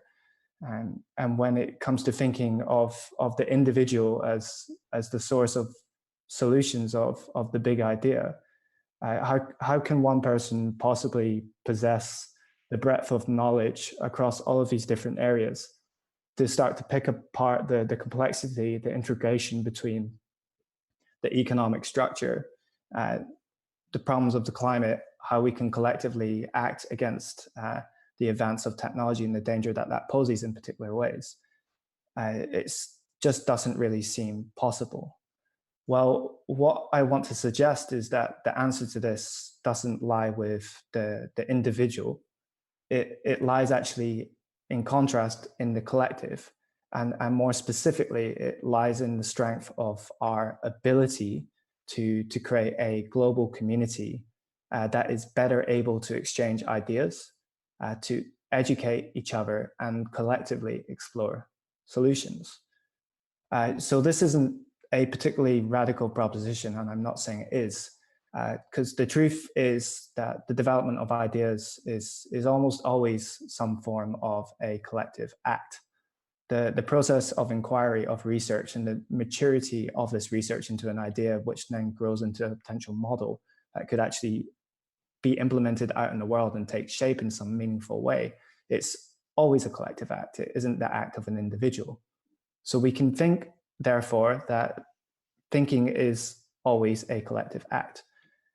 A challenge that we perhaps need to overcome is that this isn't always recognized, and it's also in conflict with an underlying structural issue that we need to address.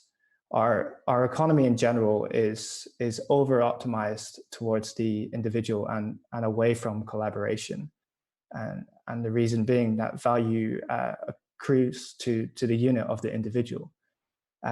When we look at the different sources of knowledge production, so industry, academia, also artistic communities, this is pretty evident, and indeed the motive within industry. But art and academia are also not immune to this, right?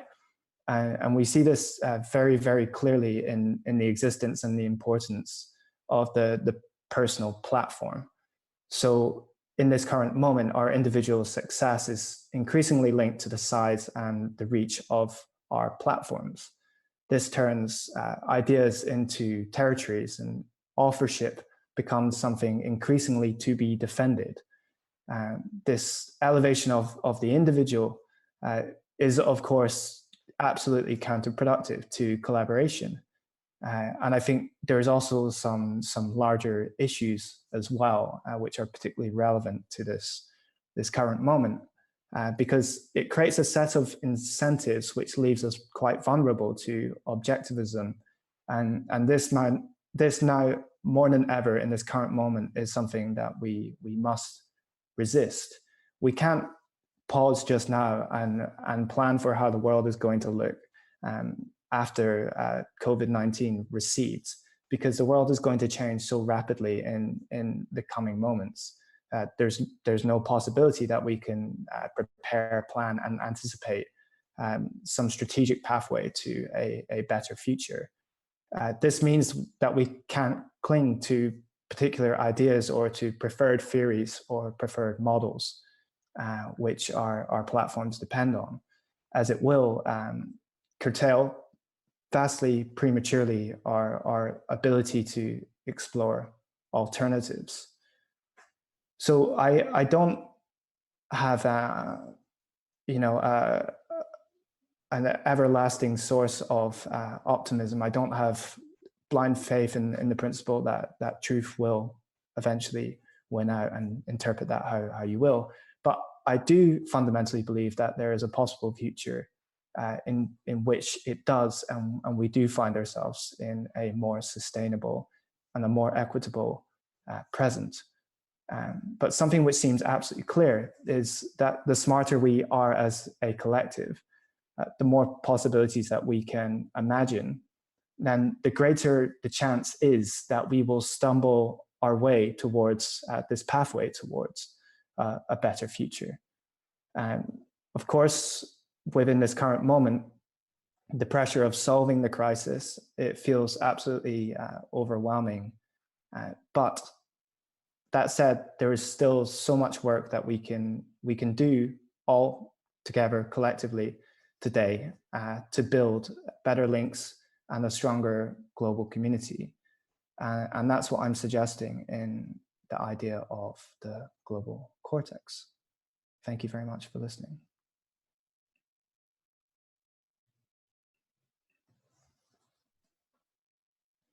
Ildar, I think you are on mute. Yeah, I was. Thanks for the great speech, Thomas. You were pretty following the topic, which was really nice. Thank you so much. I would like start with a quick question that is always on my mind when this comes into discussion, that something that I experienced myself.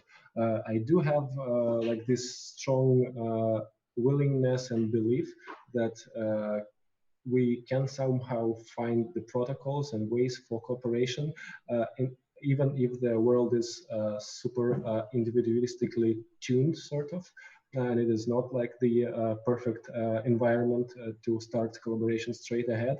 And you, sure, need to have a lot of like devotion and willingness to start this process. And like when I, for example, try to make a cooperative of media artists, of digital artists to do work, I recently found out that I'm lacking not even the protocols, but even the vocabulary to talk to people and to like coordinate, and that's quite hard. And it feels like we somehow need to start with building the basic blocks of understanding of how cooperation is established, and like what we should avoid and how we should. What do you think about like this very beginning, which is so hard to like start? So I don't think we necessarily need to start from scratch, right? And I really do think there are a lot of very simple things that we can do today. Like models of education have been in evolution for millennia. Like all you really need is a room, someone who's informed and who's willing to share those ideas with a broader group of people. And today we don't even need a physical room, right? We can do this on Zoom in a very real and very meaningful way. So I think it also comes down to like recognizing the power in that simplicity. I think you will find people out there who are always willing to learn, and it's as much as about an attitude of just creating that space, and then the people will come. I agree with you completely, and in a way, it's kind of what I'm talking about tomorrow from the perspective of our touch designer community. And I was thinking of John Cage's "Begin Anywhere." You know, this idea of, you know, when things get really sort of big, like really huge, and you can get stuck not knowing where to start, right? You're really trapped in this notion of, okay, I need to make a plan first, and then I need to set up some rules and some guidelines, and but you can get really, really stuck in that. And this idea of just using what is native to you, you know, in a way, like our superpower is our ability to be human. and we have, you know, like recognizing what, like who we are and what our strengths are is kind of the first, to me, authentic way of tackling anything, right? And I don't know, I've been in many situations in different communities where I've seen self-organization happen remarkably well. And obviously it takes a willingness to engage and a willingness to work, right? Because it's not going to happen without work. But I mean, my level of optimism is pretty high, generally speaking. So, but I have seen, I don't know that it can sort of be expressed throughout the entire, you know, all people, but I know that certain communities can definitely do some, you know, organize. Certainly. I think as well, it kind of like gives call to a form of ethics, right? So there needs to be a form of ethics in how we think about our roles in creating spaces for education, but also our space, our roles as educators. And we don't always need to say things in the most coded way. There's a vast kind of like difference between a politics of ignorance and a politics which is overly theoretical. So I think there's this wide middle ground for expressing these ideas, which are often so kind of like highly refined and so highly nuanced. When you see this in artistic communities or within academic communities, that actually there's a simpler way of stating that exact same idea without any dilution of meaning. So in terms of an ethics which advocates for more accessibility to knowledge, that for me, I think is a core point. Another core point which I was pointing to in my talk is being rigorous in, I think, the self-examination, that we're not overly clinging to dogma or over clinging to a particular point of view, particularly if we find ourselves in a moment where our platform kind of depends, or our discipline or our institution depends on the advancement of those ideas.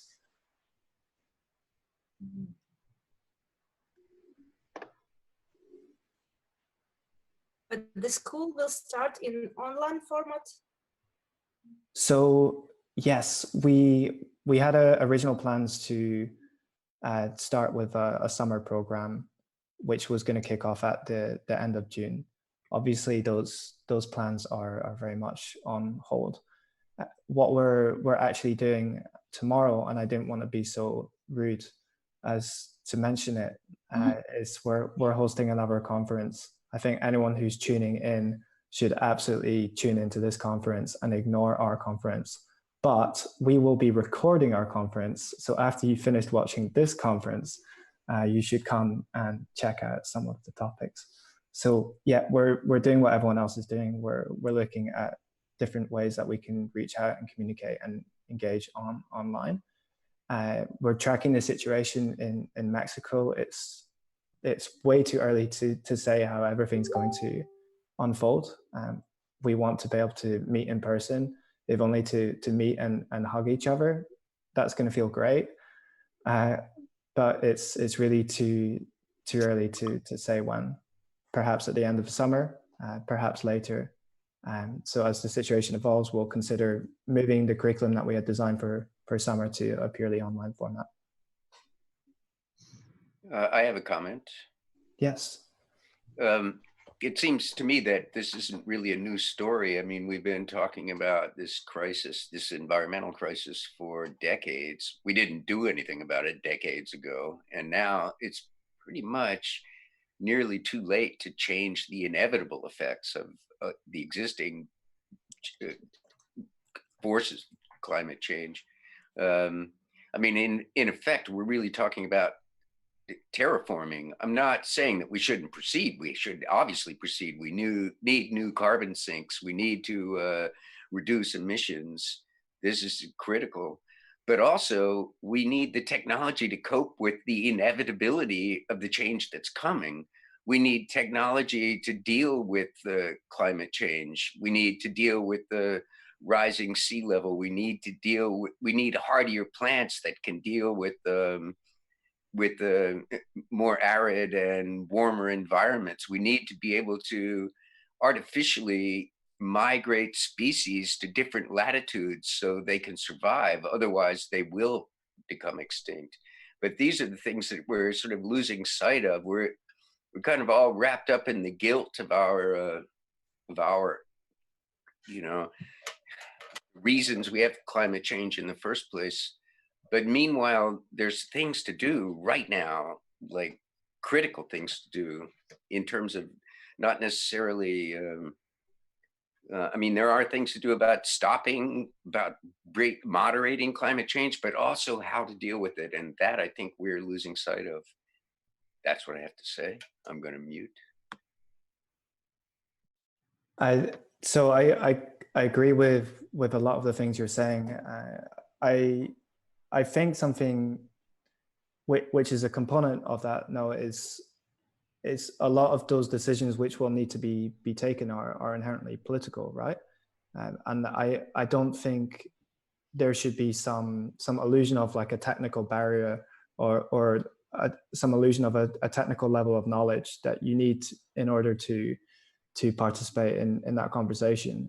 I think something which is been absolutely shown by COVID-19 is we're very capable as a general public at absorbing quite complex ideas and quite involved systemic issues as well. So we can take fake news and the fake health news, which kind of like followed the spread of COVID out globally as kind of like a parallel issue, which is still there. Absolutely, I'm not saying that doesn't exist, but there are another large group of people who's now extremely informed about the pathology of the virus and vaccination development procedures, as an example. So I agree with everything that you're saying. What I'm saying is that knowledge needs to be socialized, so that knowledge can become part of a new politics, and it's not something which is just being proposed by, oh, this is my grand vision of the pathway to a more sustainable, greener planet, which is driven by technology. But by the way, only I can understand the underlying strategy or the underlying science. Well, I hope you're not saying that we need to ignore technological solutions and rather just talk about it. Absolutely not. Okay. And there's no reason, like you said earlier, there's no reason why artists shouldn't be as rigorous about what they do as anyone else is about what they do. I don't think we should be afraid of learning, of becoming scientifically literate. Okay, I'm going off again. Yeah, I was actually waiting for Joe comments on artists being well informed in different domains, because this is sort of his Vitruvius approach.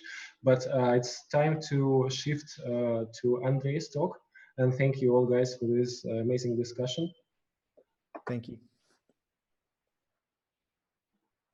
Okay, so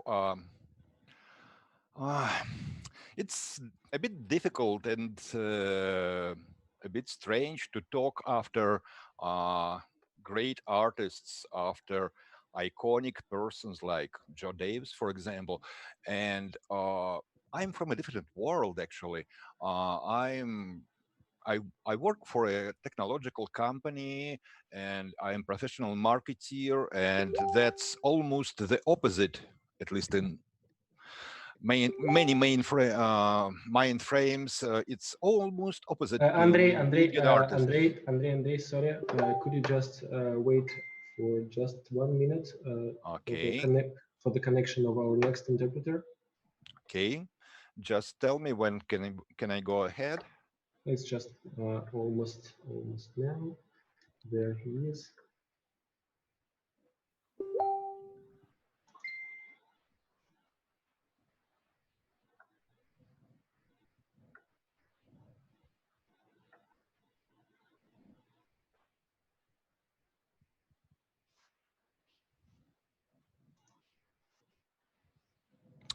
Okay. Let's make a test. It should work now. Okay. Yes, it Testing. does. It Thank does. you. Okay, so let me go on. So it's strange to be a marketeer among artists, and nonetheless, oh, there's actually a more strange thing. I'm going to tell things which would sound optimistic, and optimism looks a little bit strange in the time of world crisis, or in the time of tens of thousands of deaths around the globe daily, in the times of virus. Nonetheless, let me tell you why. And actually, yes, one more note.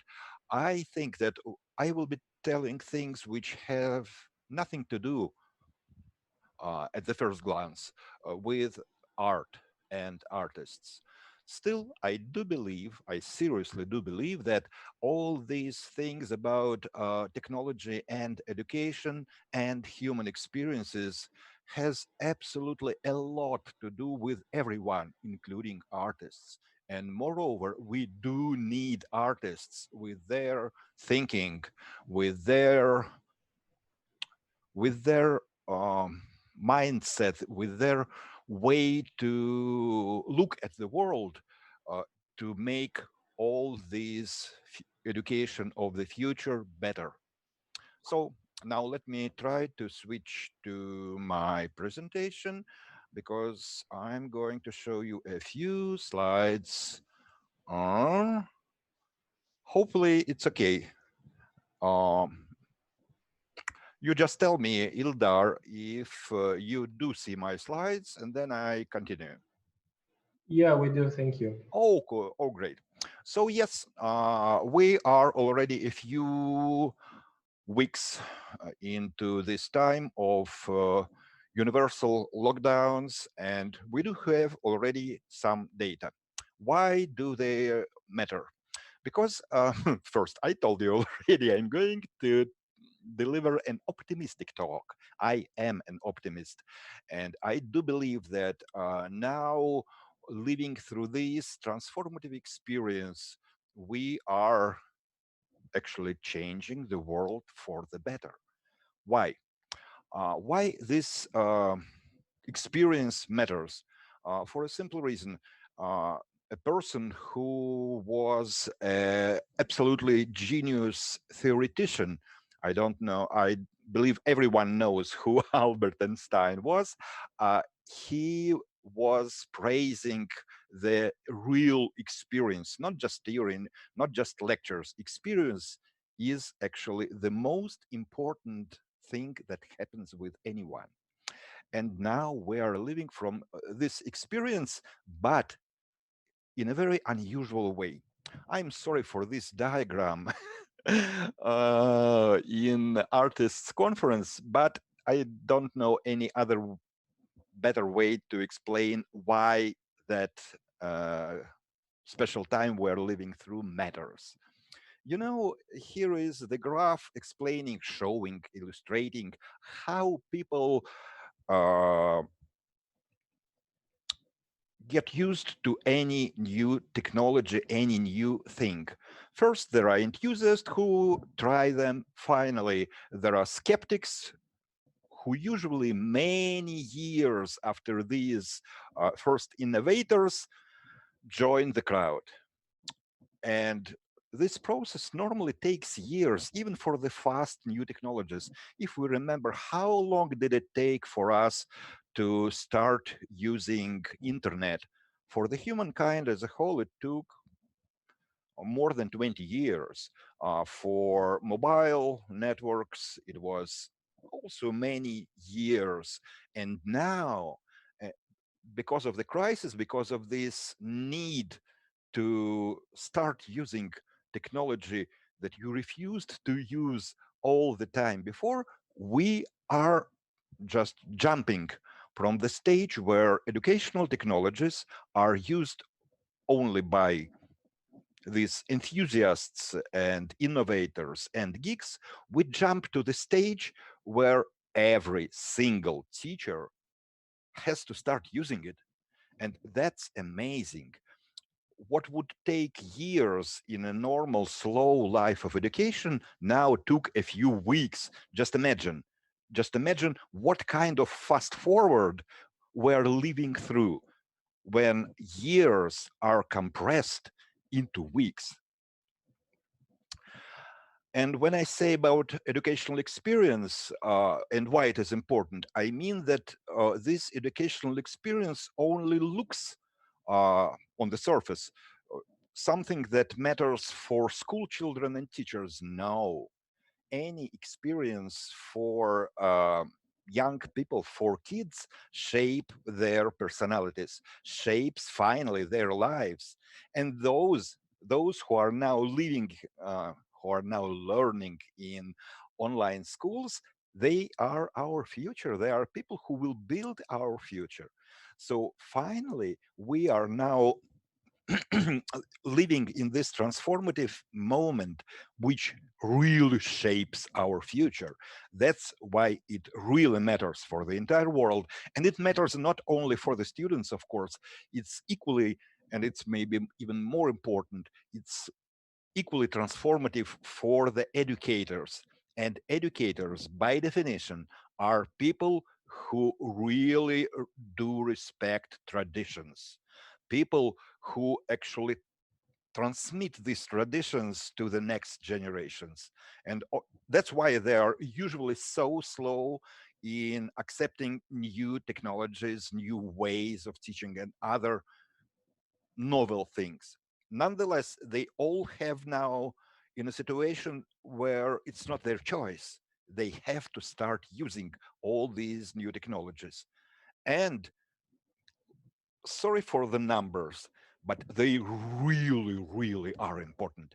A fresh study made by a higher school of economics in Moscow, a survey of several thousand Russian teachers showed that 74% of teachers who refused before to use any online tools started to use them over a few weeks. But actually the number which is at the last line is even more important. Almost half of them, almost half of these newcomers, of these teachers who just started to use online tools, almost half of them, 47% say that they are going to use them from now on in the future. And that matters because that will transform the entire process. I don't, but it's absolutely necessary to say, I do not mean that everything will go to online, that we will have only online schools in the future. No, no, no, no, no, absolutely not. I'm not about replacement. I'm about the combination of modern, online, digital, technological tools, virtual reality, whatever else, and traditional school education. What matters is that, you see, almost 3/4 of the teachers who never tried to use technological tools started to use them. I don't, I cannot imagine what other push could reach this result. And why it's so important that that happens for several weeks. Let me show you this slide with words of really good psychologist Nir Eyal, who wrote really useful book called Hooked. And it is all about habits. We now are globally in almost all the countries across the globe. We are now forming new habits of how to teach, new habits of how to work, new habits of how to learn. And these habits will stay with us because it's very difficult to launch a new habit. But once we are used to it, it will stay with us. It's impossible to unleave this experience. But yes, I'm a realist. I'm not only optimist, I'm a realist. And I understand that we are making just the first steps, that the tools we use right now, the tools we force teachers to use are awful. They are really bad. They are unprepared for this massive online education, but they are getting better all the time. So, of course, we will switch to much better educational environments, not just what we are doing now, not just broadcasting lessons, not just submitting tasks and then checking them offline like it happens now. No, it will be really complicated media. It will be a really complicated environment.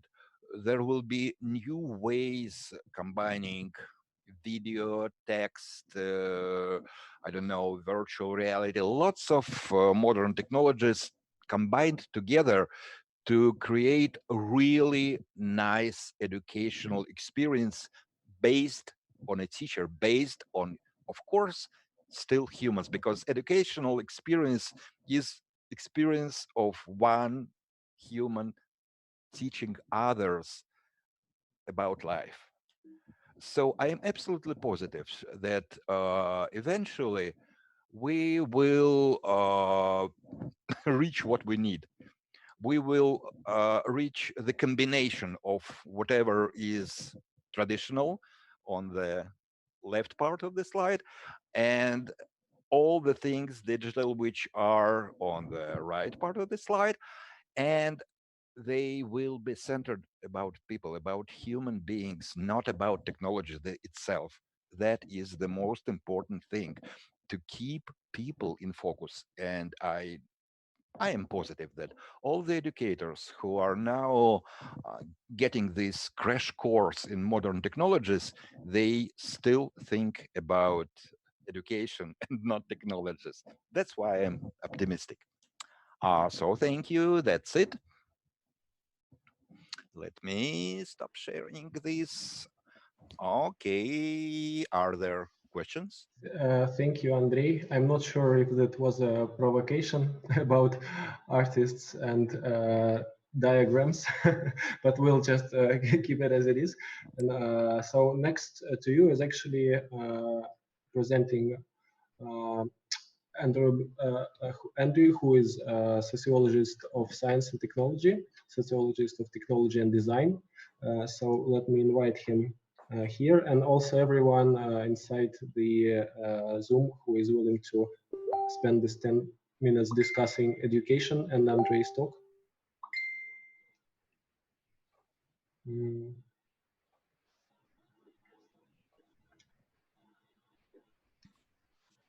Andrei, thank you very much for this very enthusiastic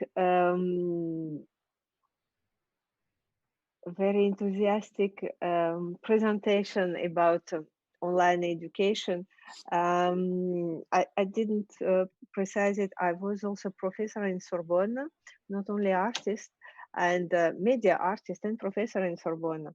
So now my life is very hard because Sorbonne is quite traditional university.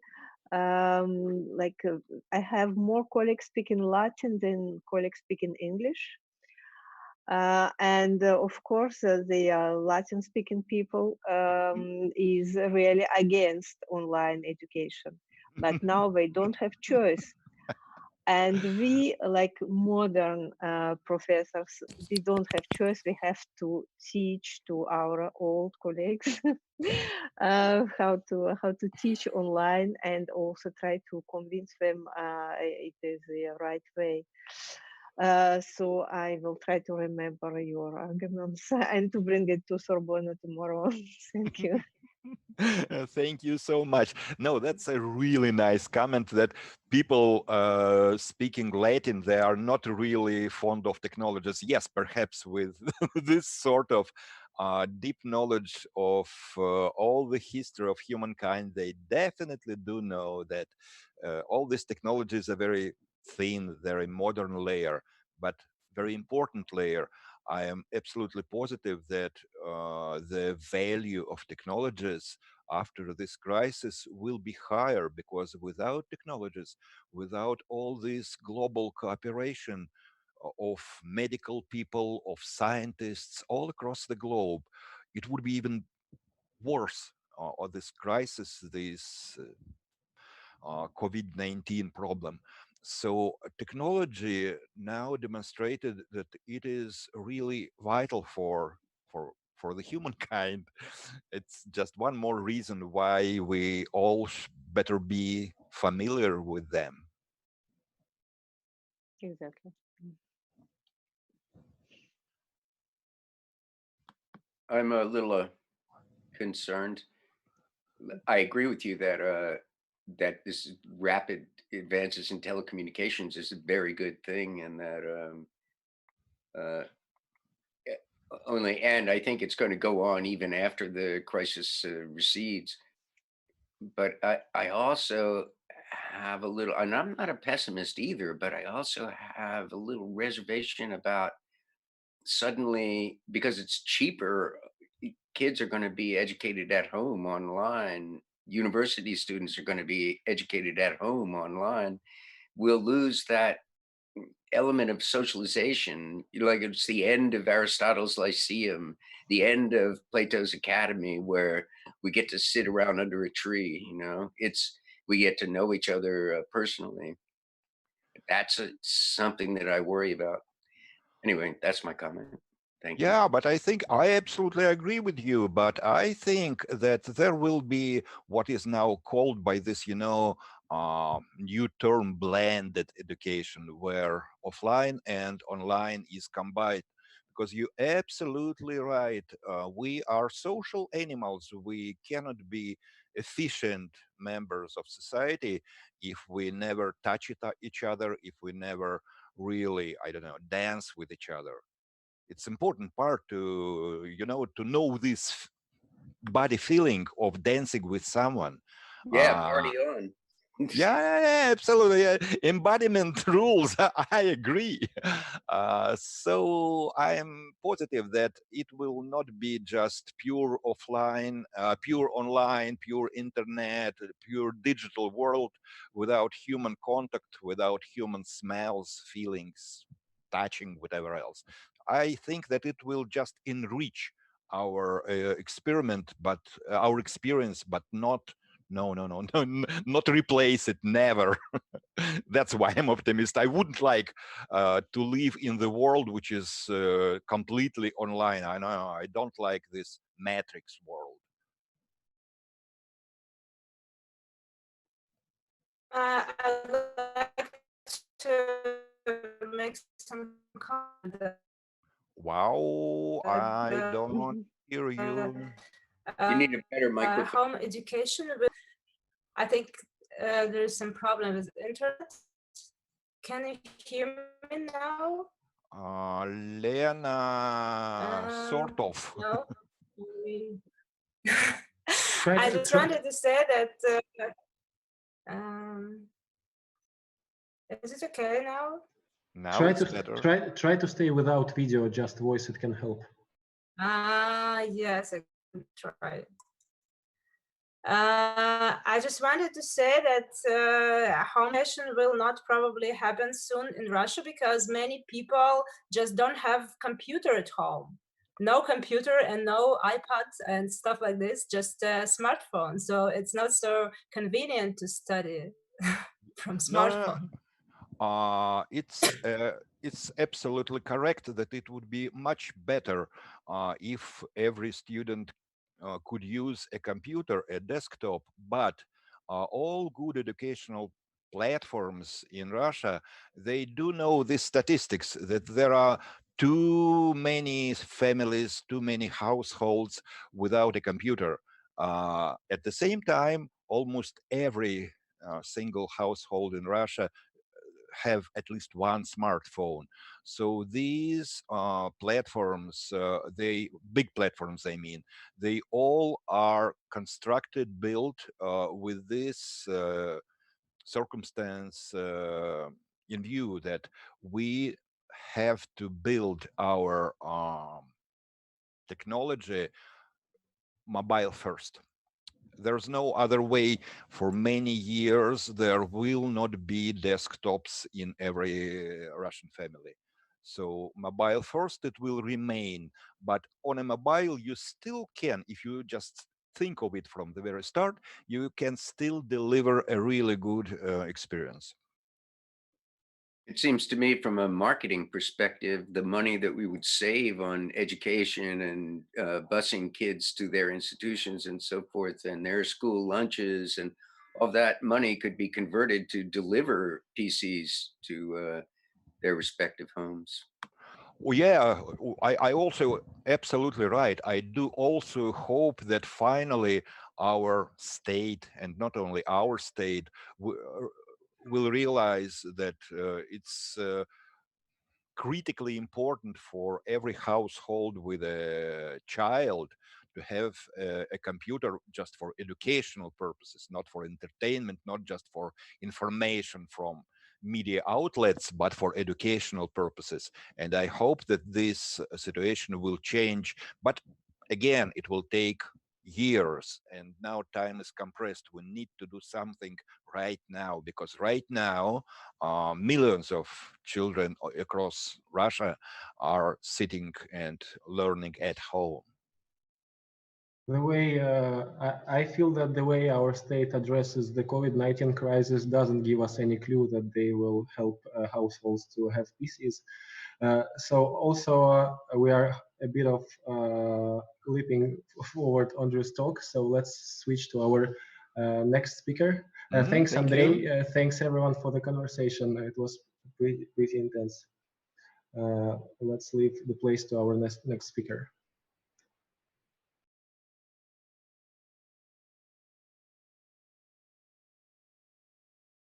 Hi, everyone. I guess it's my turn. First of all, thank you for having me here. So far, the conversation was quite interesting, and in fact, I lived in Uruguay for a while. Dimitri wrote me in Cyrillic, and I cannot understand Cyrillic. Sorry. I'm from Barcelona, and I've been living in Uruguay when they started to use the Plan Ceibal, which is one laptop per child, the Nicolas Negroponte program, and it was quite interesting how it helped to democratize technology among society, even for the poorest families, because suddenly all families had a computer and they had Wi-Fi close to the school. So, and it was a huge push for creativity, for example, and also a source for autonomous learning. It was super interesting. It's widely studied. I'm sure that you can find bibliography. I will read a text because I used to lose myself in my own thoughts. So I decided to translate a text that I'm working in, part of the text. So I will share my screen.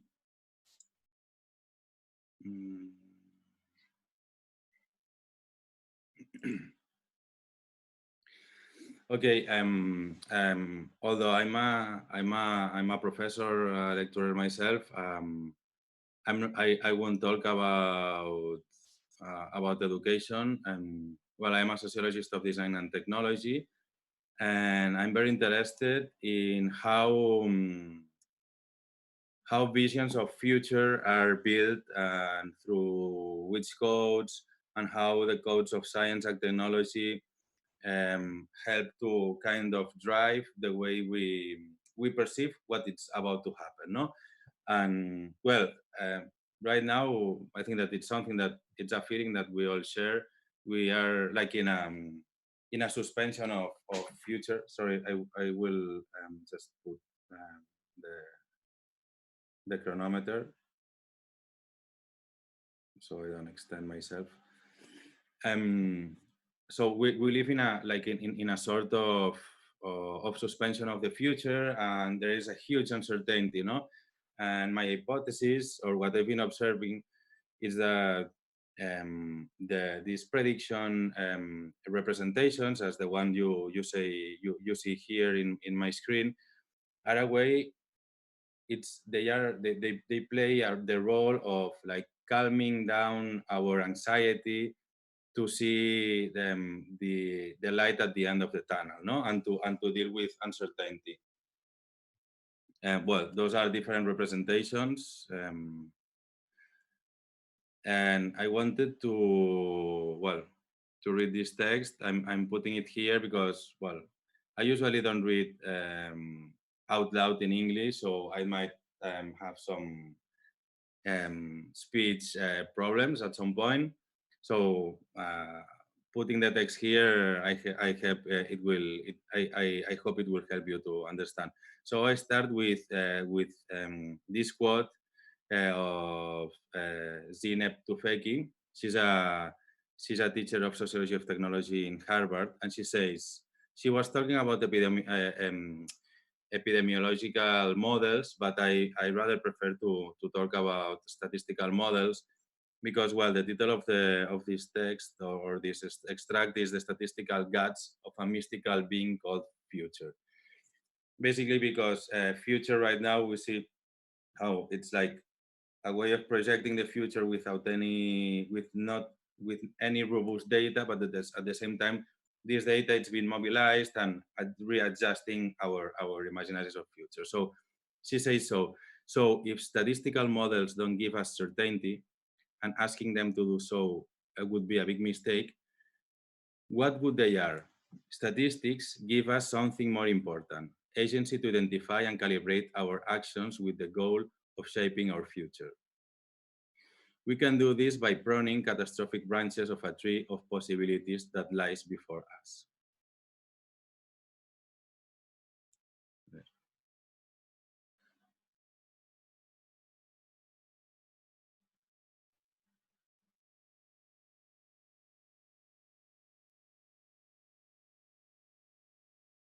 Bye, Olga. Well, I will continue. How do I close this here? Well, the text goes like this. We are part of a process of suspension and re-stabilization of the social body and its institutions, market, education, the state, and the company. With the confinement, there has been a disruption in the social experience of becoming. The virus has hacked into the software of the real, exposing some of the infrastructure that supports and reproduces it.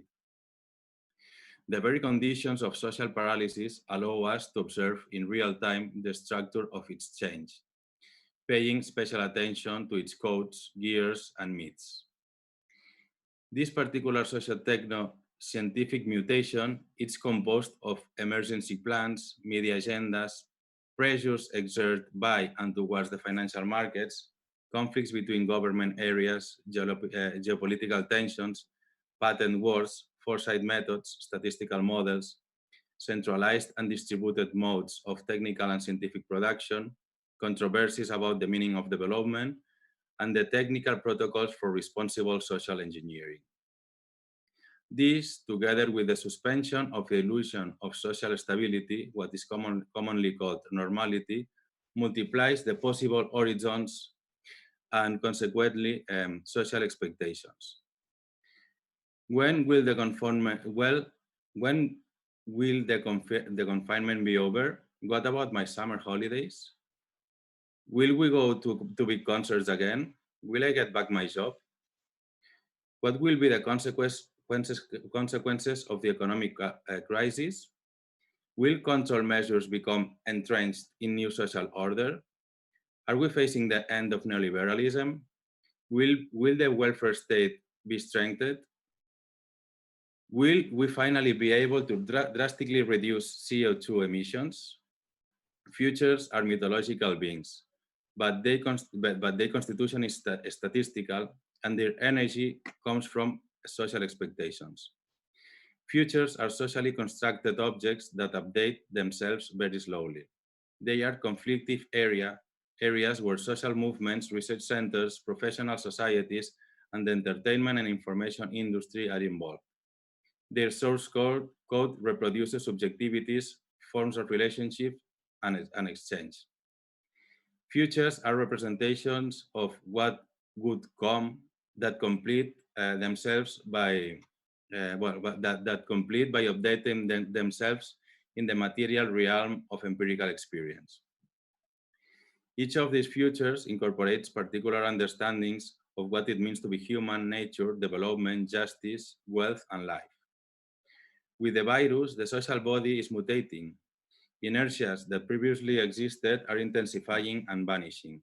The experience of collapse, which was already explicit in different areas of our planet, is also kicking the global north. It has become undeniable that we are in what Lauren Berland called in 2011 a state of impasse. We are living in a moment in which the existing social imaginaries and practices no longer produce the results they once had, and where, nevertheless, new imaginaries or practices have not yet been created. The state of physical, economic, psychic, and institutional uncertainty stresses the state of impasse to the point of making it unsustainable. Therefore, the social body needs to reorganize itself to build a new stability. I believe that this unsustainability is opening portals to new developments. And as a consequence, there is an excitement of social expectations. Expectations can be defined as the state of waiting, of looking ahead, from lating expectatio, anticipation, expectare, looking out. Expectations can also be understood as a thing, something that can be seen and more or less analyzed as something that is affected and affects the world. They exert an invisible power that mobilizes collective and individual resources in present to fulfill the future, a sort of neo-materialistic hyperstition. Expectations management, its key in production, nudging, consolidation, or cancellation of social change possibilities. In this, the action of predicting performs a powerful agency. Think about how weather forecasting influences the decision to go or not to the beach, or on completely different scale, how a company's growth expectation transforms its value in the financial markets. Prediction, this form of invoking the future to reorient current decisions, has mystical roots entangled in technical operations that are deployed through a series of more or less industrial practices. Tarot, military strategy, big data analytics, and corporate strategic foresight develop their economic activity, sensing the future to perpetuate and change certain ways of doing and organizing. The necessary confinement has generated a temporary short circuit in the socioeconomic expectations. In order to stop the curve and get out of the confusion and paralysis of this strange present, different organizations and groups have put into operation, modified, and discussed prediction models. Mechanicist model, purely statistic models, and machine learning models, mathematical functions, and more or less incomplete data packages have been activated to auscultate the possible behavior evolution of the virus in the individual and social body. They are trying to forecast the resilience of some health system wounded by austerity policies. They try to project fluctuations in financial markets. They also try to forecast, again, the rates of unemployment and recovery of the economic activity, among others. Future scenarios have also been constructed for the post.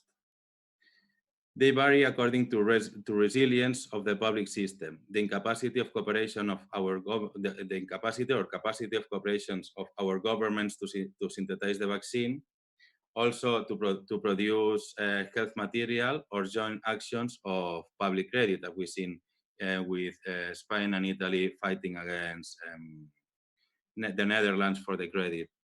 I wanted to show you something, but I think that I don't have it here. But probably you've seen many of those 4 scenarios that help us to project. Well, in the worst case, we'll find this situation, and in the good case, if we do this and this, we will have a more positive scenario. But I don't know where I put the image. So to finish, these scenarios do not only frame government and corporate emergency committees' virtual meetings. They also manage horizons of possibilities to indicate what is more or less expected, so that social imaginaries and expectations can adjust to what hegemonic actors and their predictive tools want and can consider in the narrative of what is to come. And it is precisely because of this capacity of consolidate the visions of what is imaginable and unimaginable and desirable that the representations of predictive models are potentially semiotic weapons deployed in the negotiation to build, in this moment of suspension, the stabilization of a social order that is now emerging. Okay, it's the first time I use Zoom, but I guess that now we can discuss a bit if you want. Thank you so much for going through this technological new thingies for us and for the audience. And thanks for participating in general. I will give the word to Helena and Andrey. I really loved the idea of this social body which have to reconstruct itself, and it's pretty much related to what was said before, I mean, in previous talks. Thank you. Yeah, you're welcome. Well, basically, I personally, I'm very interested in process of social change, and we're certainly now living through probably probably the most, at least in my lifespan, the most like hectic moment of social transformation, and we are just in the middle, no? So there are a lot of factors that are intervening here, no? As you, Andrey, was saying before, it's like, yeah, the way we are learning and the way we are teaching is changing a lot, no? And we are creating new habits, no? But I'm well, because I'm very interested in the scrutiny of hegemonies and powers, no? And trying to see how these powers are taking this occasion to impose or to reproduce their hegemony. I don't know. I mean, the fact that everyone is learning through technology, for example, makes even more important to be able to have technological sovereignty. It means to be able to decide how the tools that we use are designed, how the data that is collected is used, where it's stored, and which aims are those hidden mechanisms of all these tools are deployed for. Yes, exactly. And also, Andrew, I totally encourage you to join our talk tomorrow, because tomorrow Ksenia Yermoshina will be delivering her talk about not only choosing, but also enabling the broad audience to actually design the tools for themselves. Oh, cool. Yeah, well. Yeah, and I do have a question. Thank you for the really interesting talk. But my question is just about your opinion as an expert. Now, both society and authorities, they learn from this strange experience of crisis. How do you think, who will learn more? Who will become more different, the society as we people, or the powers, the authorities as a result? Well, usually the powers doesn't change a lot. The powers want to reproduce themselves. I mean, this is what's been happening since the Middle Age. The the design of the dominance changes from monarchy to democracy, for example, but the elites are more or less the same. No, so this is, and I think that I'm involved in social movements as well, and I think that right now is like a very like special moment to precisely to gather and to talk and to try to come up with solutions, with alternatives to those things that we were living before the crisis. And maybe in this kind of parenthesis, we have an opportunity to kind of kill some of those things that we didn't like and to build other alternatives that are good in terms of user experience, that are good in sustainable in economical terms, but also in the way that they are produced, no? So they are not polluting, they are built in a more communal way. And in fact, in the European Parliament, right now there is like a process of negotiation of how to design these social tracing tools, no? To be prepared for new outbreaks. And that's super interesting, no? Because there are different protocols, and then the lobbies, the typical lobbies, are trying to make pressure to, like Google and Apple are making this partnership now. And so yeah, I'm observing this with a lot of curiosity. And they are also the European Commission. They are opening the process of development of these technological tools for facing the next phases of the pandemic to the citizenship, no? Which is like, if we have to build a critical software infrastructure to face what is about to come, doing it collaboratively, for me, it's like, it makes a lot of sense, no? Yes, but you give the example of the situation where society, where companies are sort of controlling or at least participating. I mean, these apps for COVID-19, but there are tools, technological tools, which belong to the governments, to the authorities. I mean, cameras, drones, all this surveillance. Do you think that it will not change much after this lockdown times, that all this usage of cameras and other state surveillance will not increase? Yeah, but precisely. I mean, I think that the natural evolution of the state is to increase the control over citizenship, no? And this is why it's super important to talk about which protocols, and also like with the 5G about to come, and all this explosion of super high definition cameras with face recognition software everywhere. Yeah, we need to find like protocols to avoid this to become like a more controlling society. I have a comment. Speaking of changing power structures, can I share a screen, Ildar? Well, for me it's okay, of course. Please do. Oh yes, please do. Everyone was waiting for it. I want you to know that I registered as a Republican in Cambridge in the last elections, so I could run for president. Here we go. Running for president of Russia. And I promise you that if elected, I will change everything.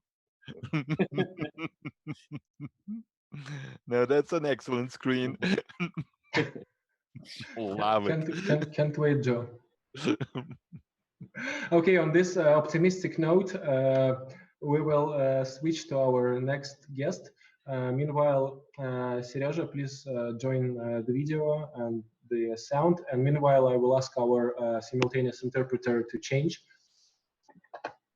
Just a sec. Serежa, please don't start your presentation because we need to wait the simultaneous interpreter to change, switch.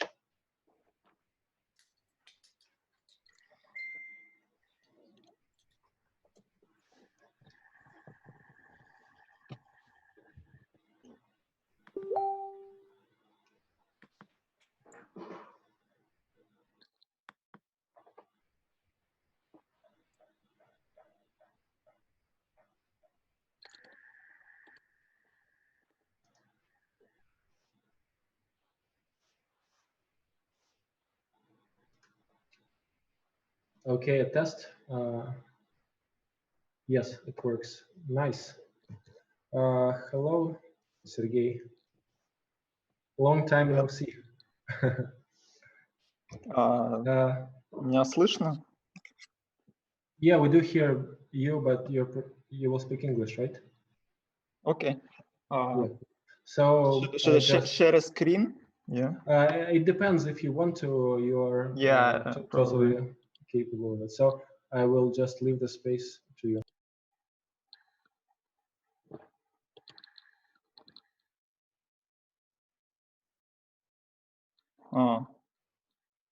I'm not sure how to operate it. Okay.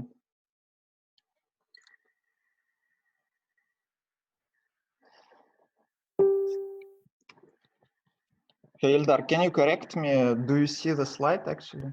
Yeah, we do. All good. Okay, so I'm gonna have a really short message about ultramodernism. It's a term I started to use recently for describing some kind of modern artworks which I think have some things in common.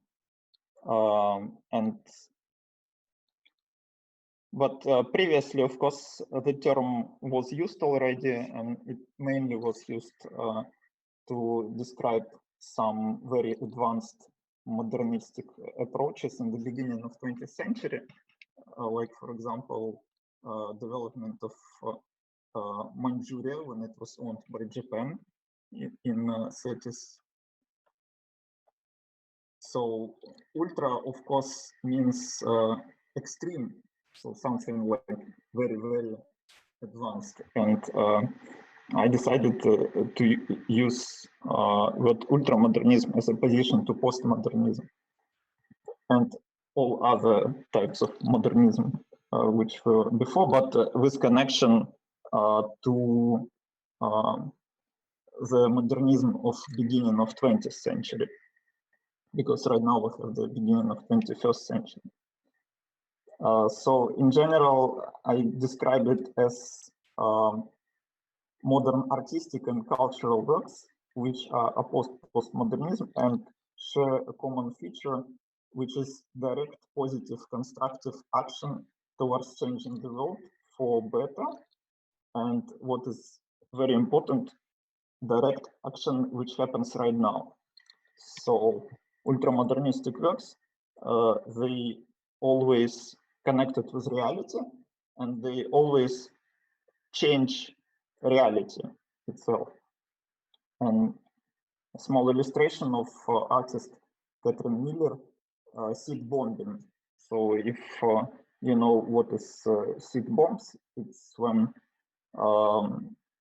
some activists, they basically put a seed into a soil and leave it somewhere, and seed grows and tree appears or some useful plant.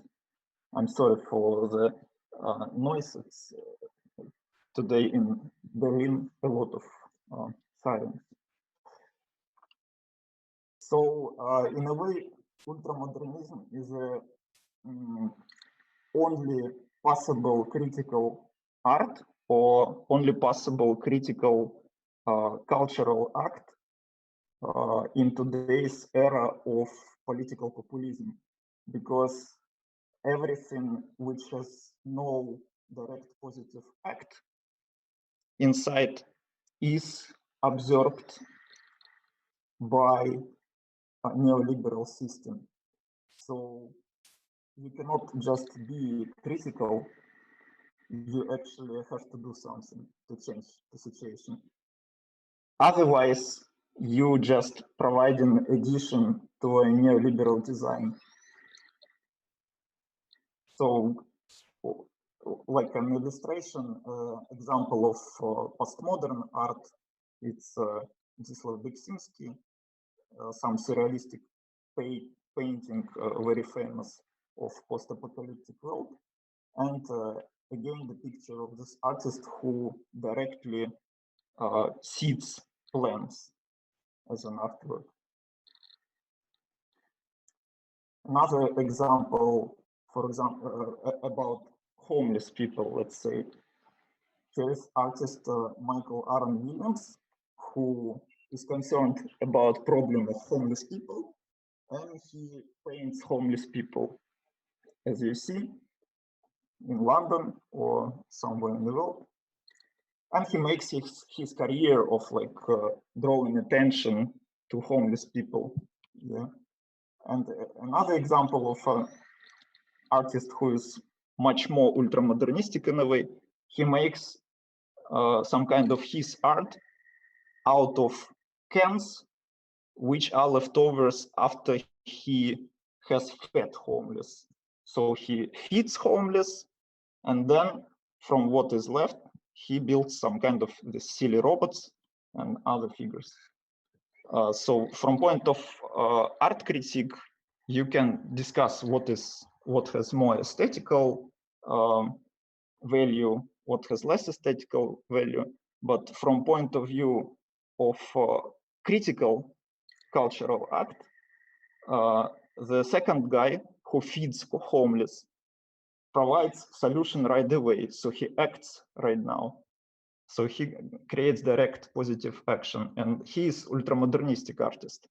And the other guy who just draws homeless, he basically does nothing. He changes nothing. Nothing happens after his pictures. So he is not critical in 21st century. And like small last example of technological art. Here is Michael Pinsky pollution pots, which replicate air quality in 5 different cities. So he builds these domes where he deliberately pollutes air for it to have the quality of air pollution of 5 different cities, like Beijing, like Tokyo, I don't know, Mexico City maybe. And he exhibits these polluted air bubbles all over the world for people to draw attention to the pollution of air. So he replicates and simulates the air pollution to draw attention and blah, blah, blah, but basically to build his artistic career and get grants and get invitations to international conferences, not online conferences. And another artist, Dan Rosengard, builds real towers, real technical systems, which really clean the air in the city. Yeah, so he puts these towers in the city, and the tower works as a vacuum cleaner, basically sucking polluted air and cleaning it. First example is an example of postmodernistic artwork from my point of view. Second example is example of ultramodernistic artwork from my point of view, because instead of simulating, instead of drawing attention, it directly acts and changes environment. Both artists, they had, let's say, the same resources from Western countries, so they could feed their resources to both ways, to the way of simulation and building a standard artistic career, or to the way of prototyping and actually trying to solve a problem.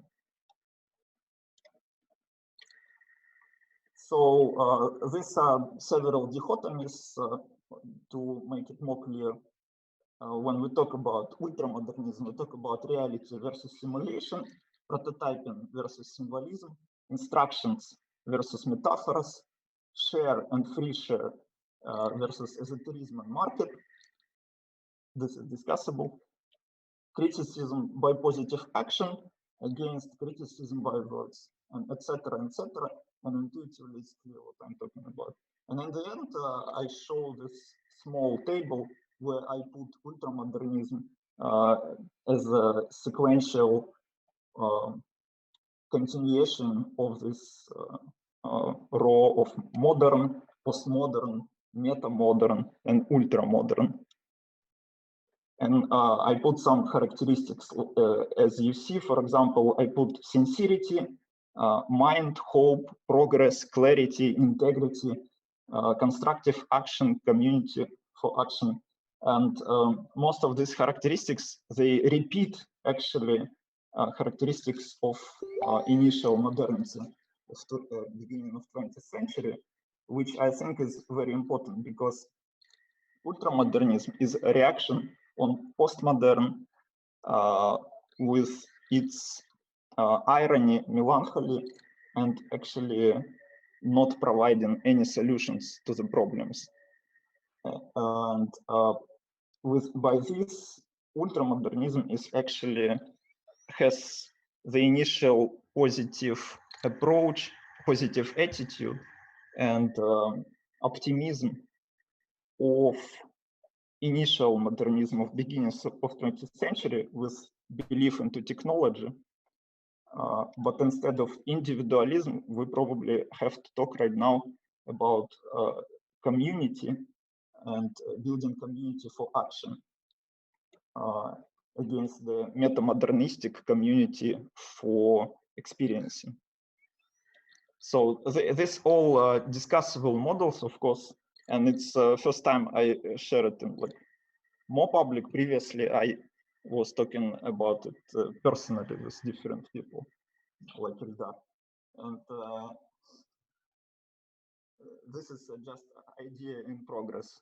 So everyone is very welcome to discuss and say if there is a sense in it or not. But anyway, I have more like longer text about it, and soon I'm gonna just publish it as a text. So there will be opportunity to discuss it in the text format too. Thank you.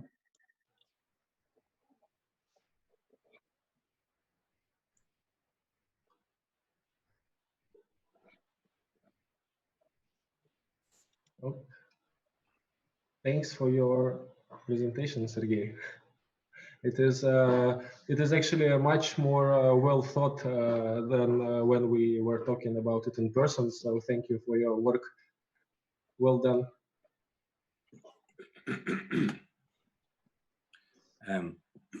Sorry. Well, thank you for your presentation. Well, may I say something or? Sure, that's why we are here. Sure. I always find interesting these attempts to kind of describe a state of the time. But I don't know if you're trying to categorize a set of practices or a time, or it's more like a proposal. It's just so it is a derivation from attempts of critical practice in modern art. So for example, me as a, let's say, artist, I think that the current situation is bad in general. And I want to provide a critical artwork. But in a way, I see that any type of critical artwork has no any sense. Because it is just absorbed and becomes a decoration of regime, let's say. It's much more obvious in Russia. It is less obvious maybe in Europe, where you have some leftist foundations which also support art and so on. But in general, you can imagine, again, some kind of exhibition, and a lot of these exhibitions happen here in Berlin during a year.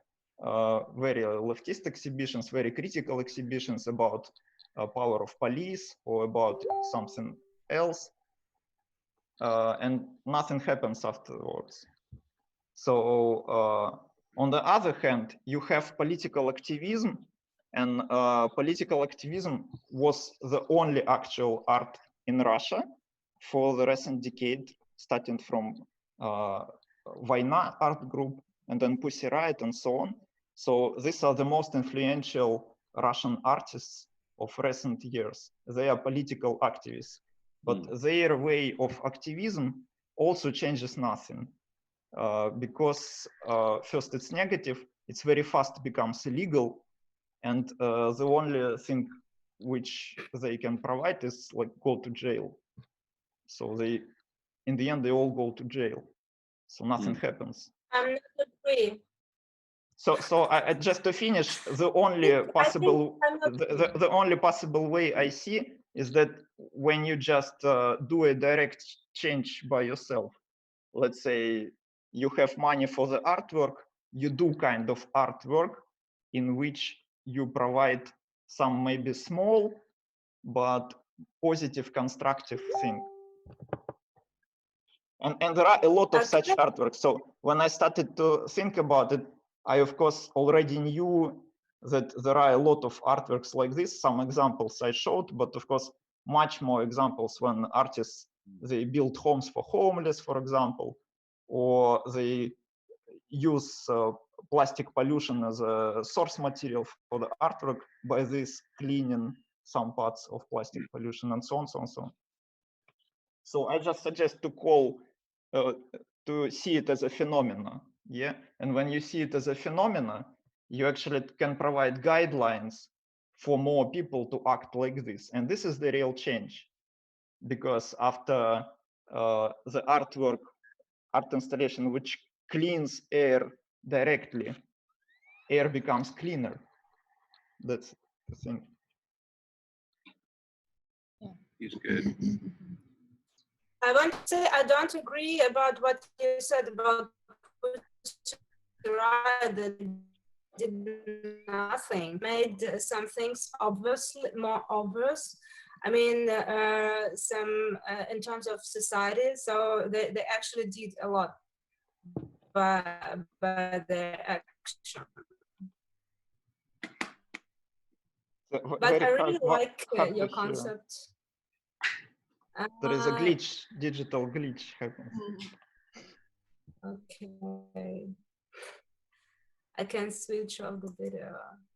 I just wanted to say that I don't agree with what you said about Pussy Riot, because I think they did a lot, because they just made many things obvious in terms of society, and they just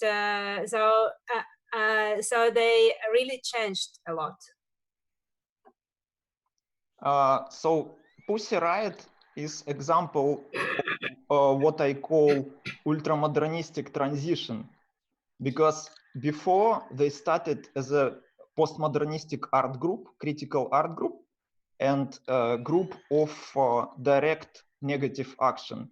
So basically they were using Guy Debord as a method, as a strategy, like situationism. So they were doing actions by blocking transportation or showing up on the Red Square. And the most famous is blocking the church service in the church. And this is what I call direct negative action. This is still postmodernistic strategy.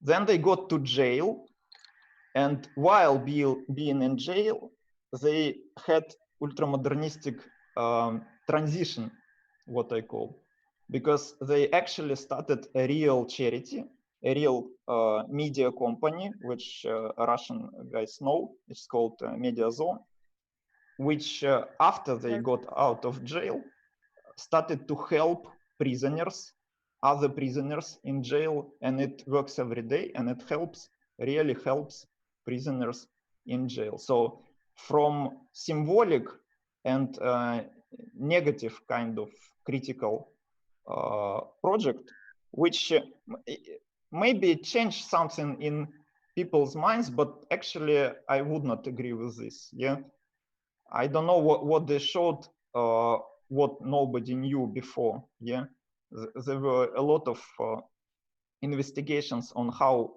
Russian Orthodox Church is corrupt and so on, and everyone who needs to know it, everyone knows. All the believers into Orthodox Christian Church, they just became more aggressive after this action. And actually, what we had after Pussy Riot, we had the situation worse than before. But for them, it was a push to ultramodernistic transition. So they became more ultramodernist after going to jail. And in a larger text, I have a couple of more ultramodernistic transitions described. For example, like in the United States, you have comedy shows, and for the during the last 15 years, these comedy shows, from just comedy shows, they became satirical, political satirical, then delivering news, and in the last 5 years, they actually became activist shows. So there is famous John Oliver effect, so-called. Yeah, there is a Sunday show led by John Oliver, and from time to time, he actually does a direct action. So he calls for people to act directly, and he changes situation in reality. And that is ultramodernistic thing. So changing reality directly and right now. Yeah. We also have a question from the online, actually even two of them. One of them from Yegor Kraft. So he thanks you for presentation and tells that by making these statements, you provide that modernistic artwork is functional as granted, and even if it is less functional than ultramodernistic. However, how do we classify and where do we allocate a space for a purely formalistic work, for example, given that a formalistic work might also be aesthetically radical, for example, being based on new technological approaches or even suggesting new technological approaches. And I think he means therefore making action as well.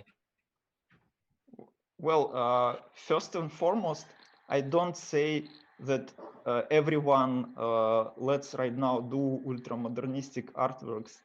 I don't say it like this. It's kind of impossible, because when you start to think in this paradigm, it's not so much you can do with this, and you need to be much more creative in a way.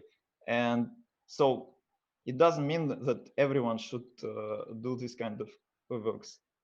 Also, if you do some kind of works, they can be ultramodernistic. You can at the same time do purely aesthetical works. There is no contradiction in it from my point of view. So you just do what you like. But from my point of view, when you do a purely aesthetic work, you do not do actual art in 21st century, in current political situation. But when you do ultramodernistic work, you do a critical art in 21st century, in current political situation. I have this longer text, and it starts with a thing that, with a notion that in an age of political populism, everything is activism. So there is no space for not being activist, because when you do purely aesthetical work right now, it means you support the neoliberal design. You basically add up to neoliberal design. That's and it. this is also, thank you for the reply, and also it fits to the second online question by Alexei Shulgin, who questions if you are speaking about direct action, why speak about art at all? Yeah, this is a very important question. And again, in a longer text, I also put it in the beginning, and I say that art should change and evolutionate as everything else. So we didn't say that in the beginning of 20th century, Marcel Duchamp was not regarded as being an artist. Right now, he is like a classical artist, and so on. If we go further, we will meet Leonardo da Vinci, who was painting pictures and writing books and making inventions. So the question, who was he? Was he an artist? Was he like a startupper or like a social entrepreneur and so on? Who was he? So it does not matter actually, but what I see is that it is the way for the person who wants to create art and to have an art practice. It is the way for the person to be really critical. And unfortunately, what I see, it's the only way right now, especially in Russia, because any other type of critic will lead you first into jail, second, you might be killed, and something else. So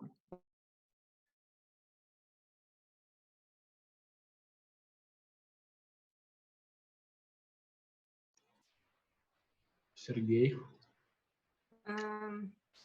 hopefully he's fine. Because he Sergey. Okay, Andrey, Andreu, Helena, do you have something to add while we are missing Sergey? I have some questions. It was really interesting, but for that special topic, I don't know what to ask. Okay, so I have some questions, but Sergey. Yeah, Sergey left. We can talk to him tomorrow. And also, where's my?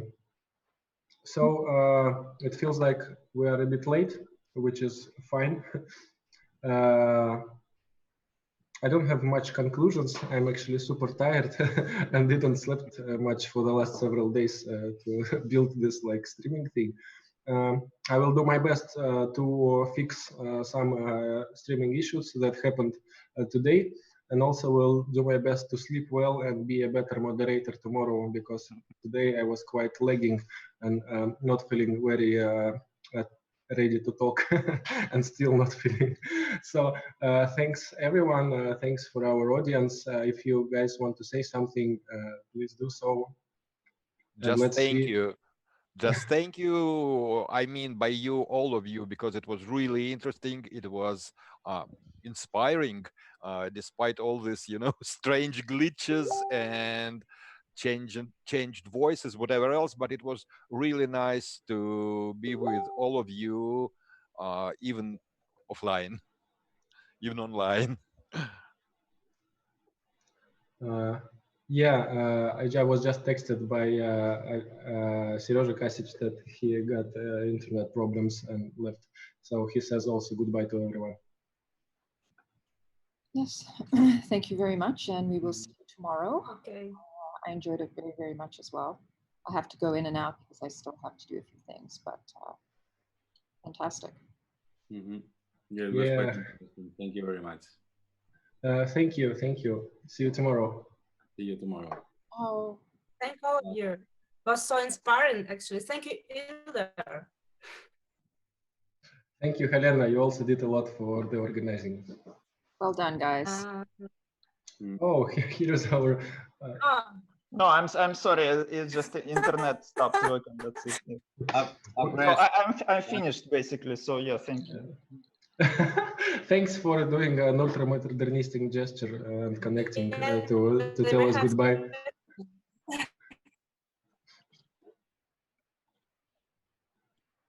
See you tomorrow. Please, Sergey, join our conversation tomorrow as well to have roundtable discussions. Yeah. Okay. Ciao. Goodbye, everyone.